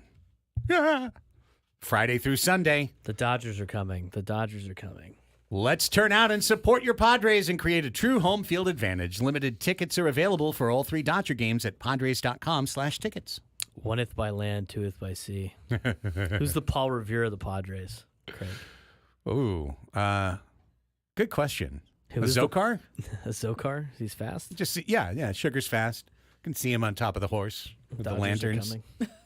The Dodgers are coming. The Dodgers are just going up the Pacific Coast Highway, Well, that'd be an amazing visual, actually. rolling up Profar. through Cardiff. Profar would be a good one. Yeah, Profar. Yeah, Profar would be good. I agree. Mr. He'd be Relevant. smiling though. He'd be like, "The Dodgers are That's coming." right. Yeah, he'd be smiling. We need someone serious. We need someone very serious, dressed up in an old timey outfit. Look like I feel like Paul- Riding a I feel like horse. Dylan Cease, he's got like the beard. I and, like, agree. the- I and agree. He's kind of serious in his post game pressers. I think he'd be a great Goofy cosplayer. guy, but he's yeah. gonna he He's- can turn. He's yeah. the Paul Revere Yeah. of the Padres. I think he could. I think he would be down. Right, he could do it with the beard and everything. Yeah. He could look old timey. Yeah, we need you to cosplay as a Revolutionary War era soldier. See, I feel like, but I I'm feel gonna go like to Dylan Cease on a, the weekend. Hey, do you cosplay?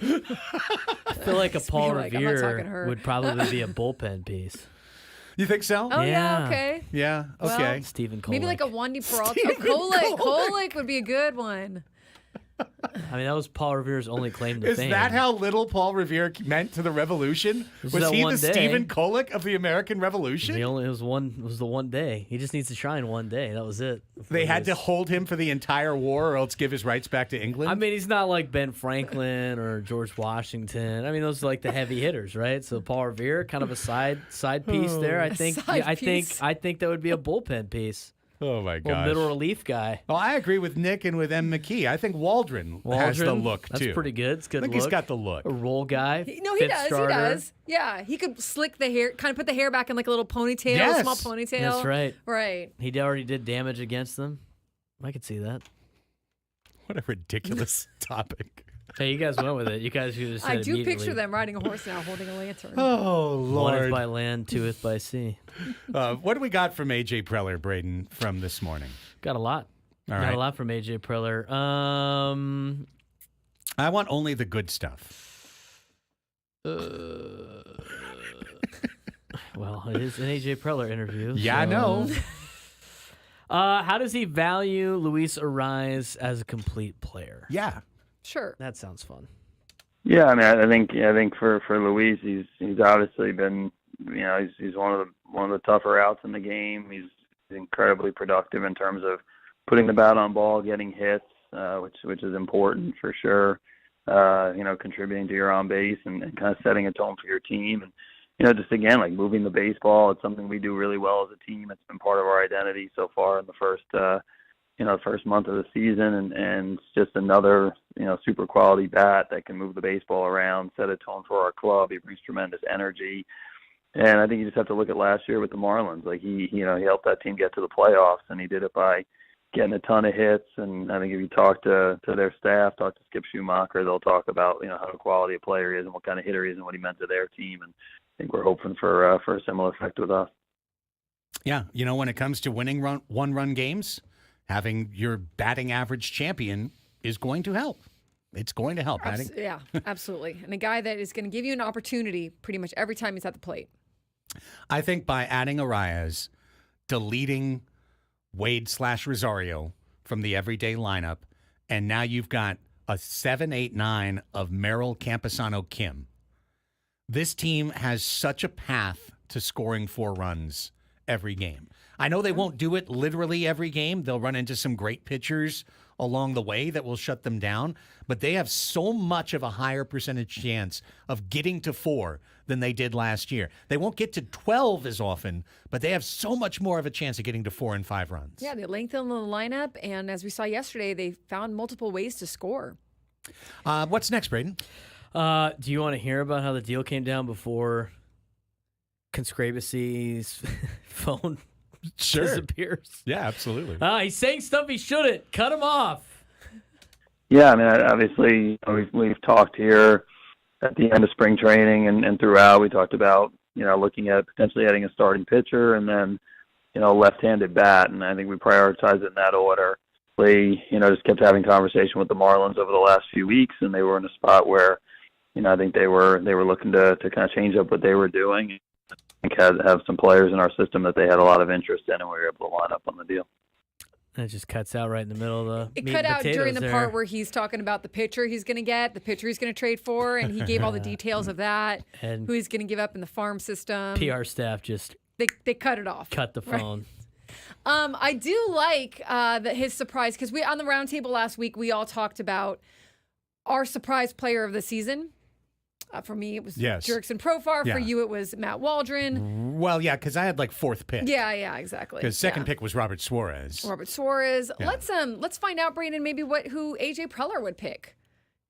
Yeah, I think kind of like unsung hero, in terms of like so far, Tyler Wade. And I think, it seems like when he's in the game, something positive happens, and he brings energy, and he's been able to help our club with the bunt game, and kind of having a tough at bat at the bottom of the order, and then playing different spots. So, again, I think he's somebody that's been in the big leagues before, but a California kid that's come home and ultimately is.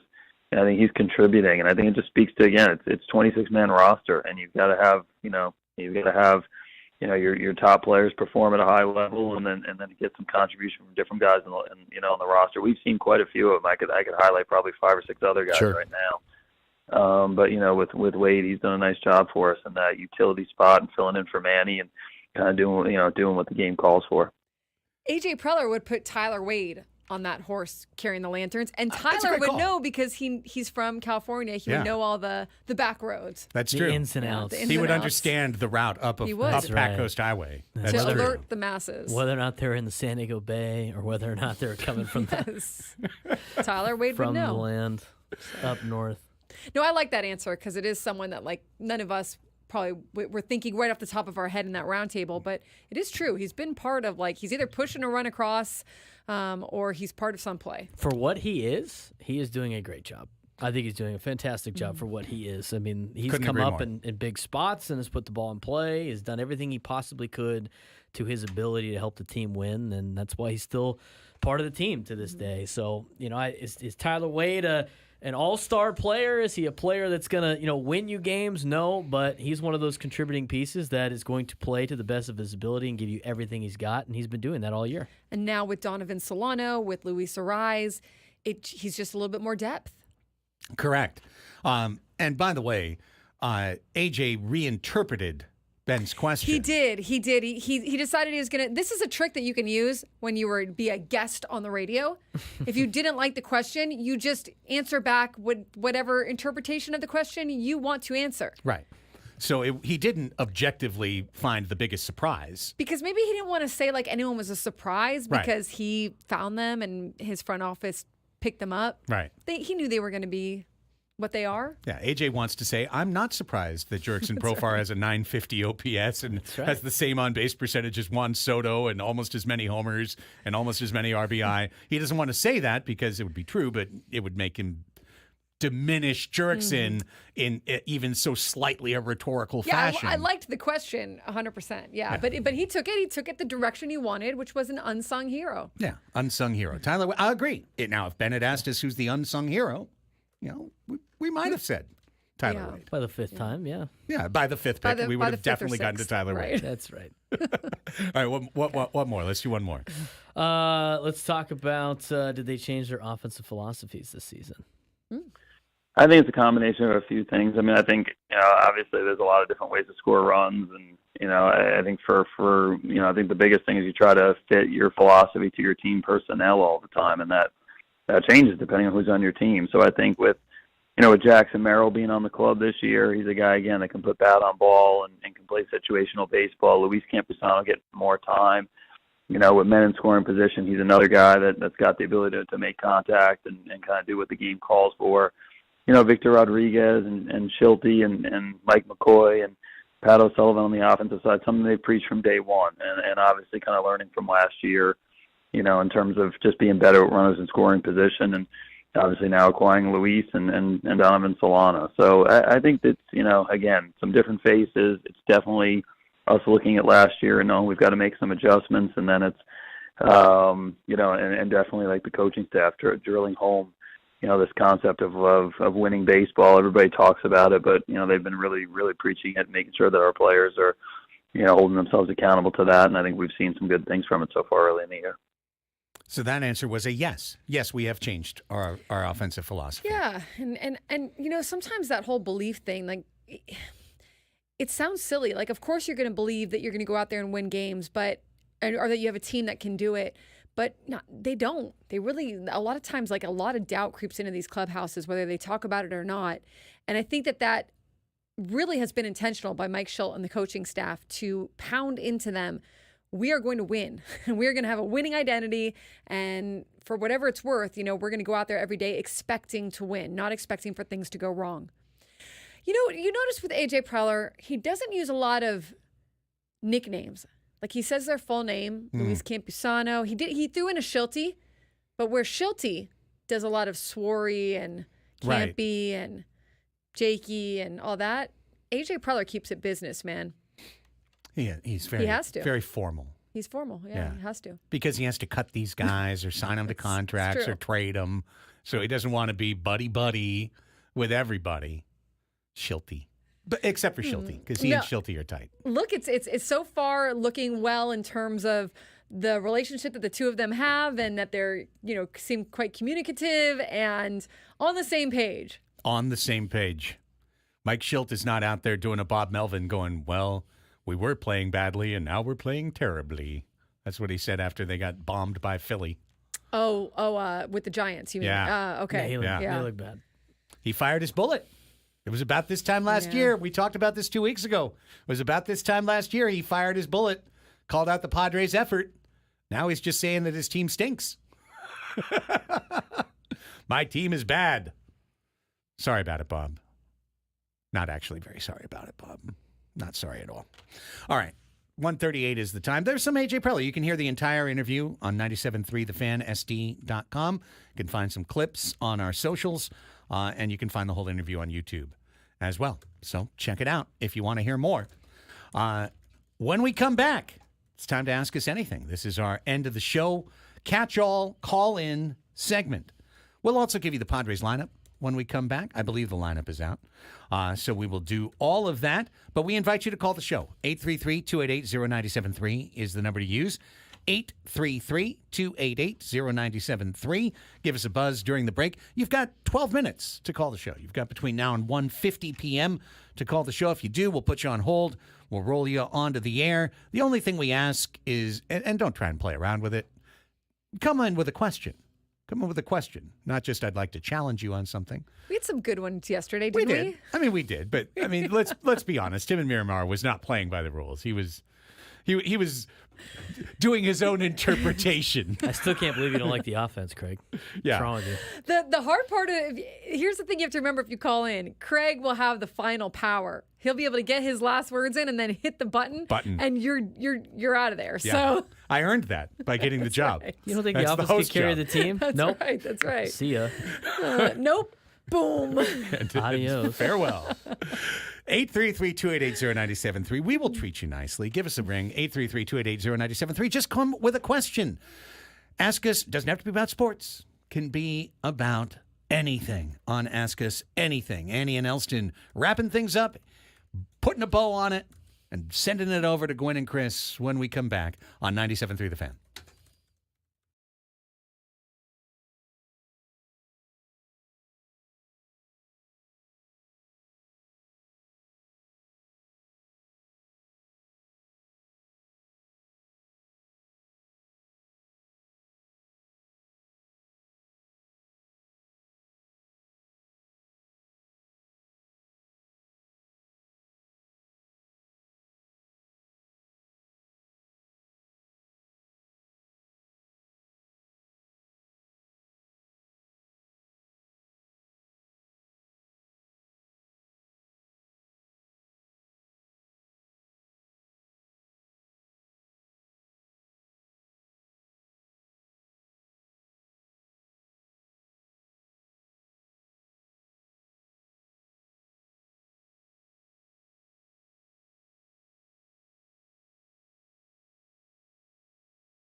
All right, just putting in my sandwich order for the game. What is that? Something with avocado. We're gonna go. You're on the avocado. We're going to go, turkey and provolone, and we're going to add the avo. Are you bringing back the avo since you're wearing an avocado shirt? I had guac yesterday. Did my part. Uh-huh. Me too. I'll probably put avocado in my poke bowl on the way to USD. Yeah. Listen, we're 5-1 since the avocado. You're not Command. counting. You're not counting the loss I look at Sunday's loss, Annie, as because it was Cinco de Mayo on Sunday, and A lot of people probably had consumed avocado. avocado. but they didn't do it for the right reasons. Okay. They wow. weren't thinking Okay. Padres while they ate the avocado. They were thinking, Margaritas. Cinco de Mayo. They were just thinking, Just to throw you through fiesta. Just to throw you through a spin here. During all those wins last week, I didn't consume avocado one time. And I did have it yesterday and they won, so that doesn't mean anything. For me. No, I have no impact Braden, on it. here's how I have explained this, and I want to make this clear once again. It's not on any individual. This is a communal total that we need to get to. It's the amount of avocado consumed by listeners of the show who are believing in what we're doing while we're doing it. And once we get to an undescribed critical mass of avocado consumed, then the Padres win. And the That's how it works. avocado on your shirt is doing the what's it called? Helping the cause. It's just subtly. It's like an influencer, It's just no, helping. It's doing the It's dabbing. He's dabbing. He's It's dabbing. dabbing. Yeah. Did you find that you had to choose between a multitude of avocado T-shirts? I did. Okay. And what were your other choices? Like Do you there's remember? the popular one is avogato, which is like a half avocado that looks like a cat. Oh, I like that one. Avogato. Avogato? I get it. That's funny. I like that one. You might have to get that one too. LOL. If we win all week, I promise you, that? I will Okay. have it Monday. You know what? If they sweep both the You gotta Cubs set and the aside the Dodgers, you better buy like 10 of those shirts. Yeah. we'll have an entire avocado wardrobe by that Avogato. point. Avogato. But so the idea, Like Mr. let's Avogato. let's not get it wrong. If the Padres do lose, then all that happened is you ate a healthy fat. Yeah, And I you- love avocado. You generally improved your diet I'll be for doing the it. day. Been So doing it anyway, yeah, I mean, like it's a good thing. So the worst thing that happens is you eat a healthy meal. unless you're allergic to it. Unless you're allergic, that is the asterisk. Do not consume avocado if you're allergic to avocado, unless you really love the Padres. Wow. But Yeah, I mean, you're hurting the ball club.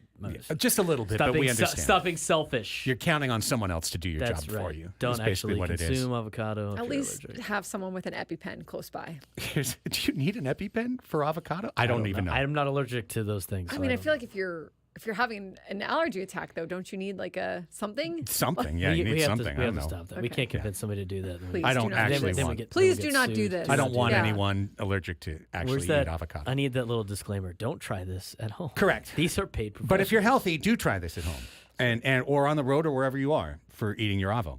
All right, here's today's lineup. A little bit of a surprise. A little bit of a surprise. Luis Arias not in the lineup. Out. Sit down, kid. You went over. No. Jerkson Profar is leading off in left field.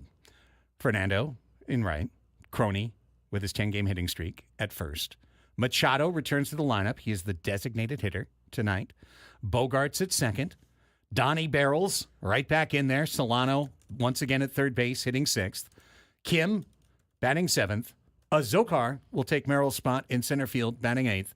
And Higashioka gets the start tonight, batting ninth. So for all your visual learners, Profar, Toddy, Crony, Machado, Bogarts, Solano, Kim, Azokar, Higashioka.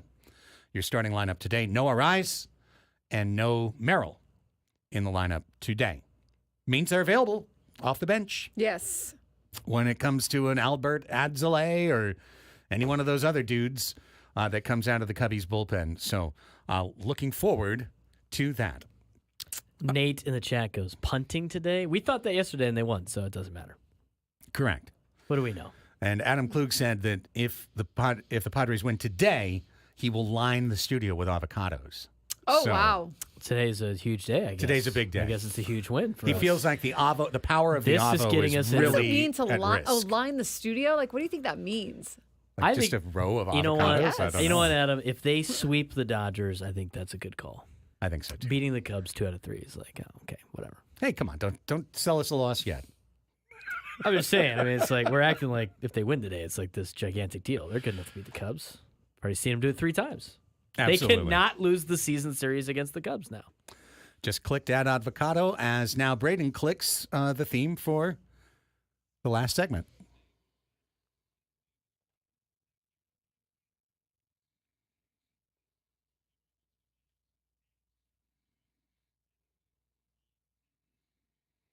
Here we go.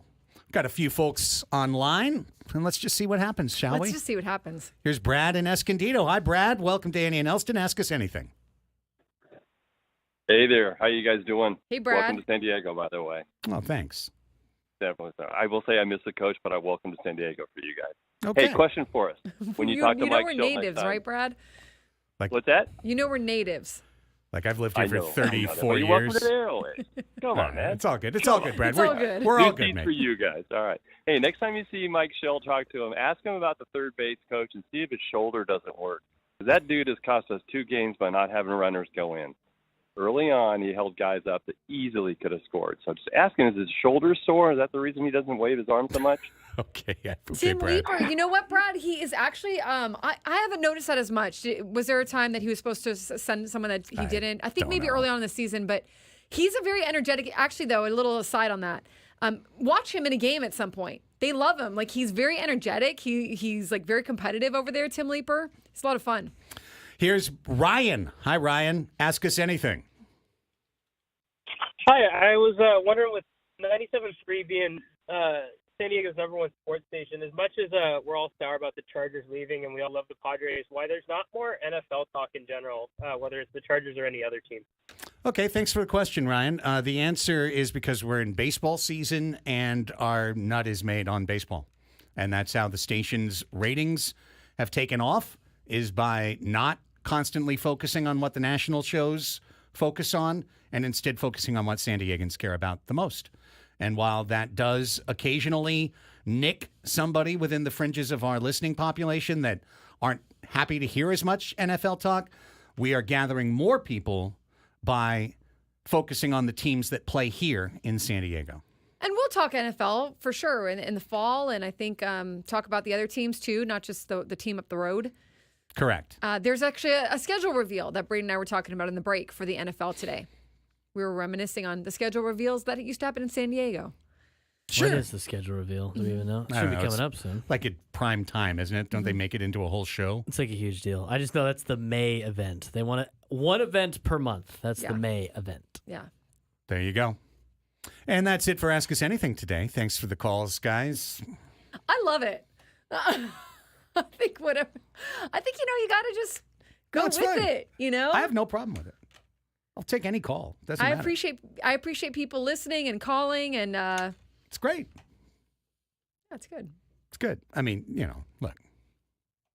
Why don't we talk more of this? Why don't we do more of that? But we're happy with what we're doing. We're having a good It's time. good. They're we can answer questions. Absolutely. Yeah. That's hence we do it every day. Yeah. All right, so gang, here's the deal. Tomorrow, Padres baseball. So today, go eat your avocados, guacamole, slice it on your sandwich, chop it in your salad, whatever you need to do. Let's see if we can get this dub tonight, weather permitting. No show tomorrow, 11:20 game, and we're back Thursday, starting with the 97.3 The Fan Roundtable at 10 a.m. For Annie Halbrin, for Braden Soprenin, I'm Craig Elsten. This has been Annie and Elsten on The Fan. Bye.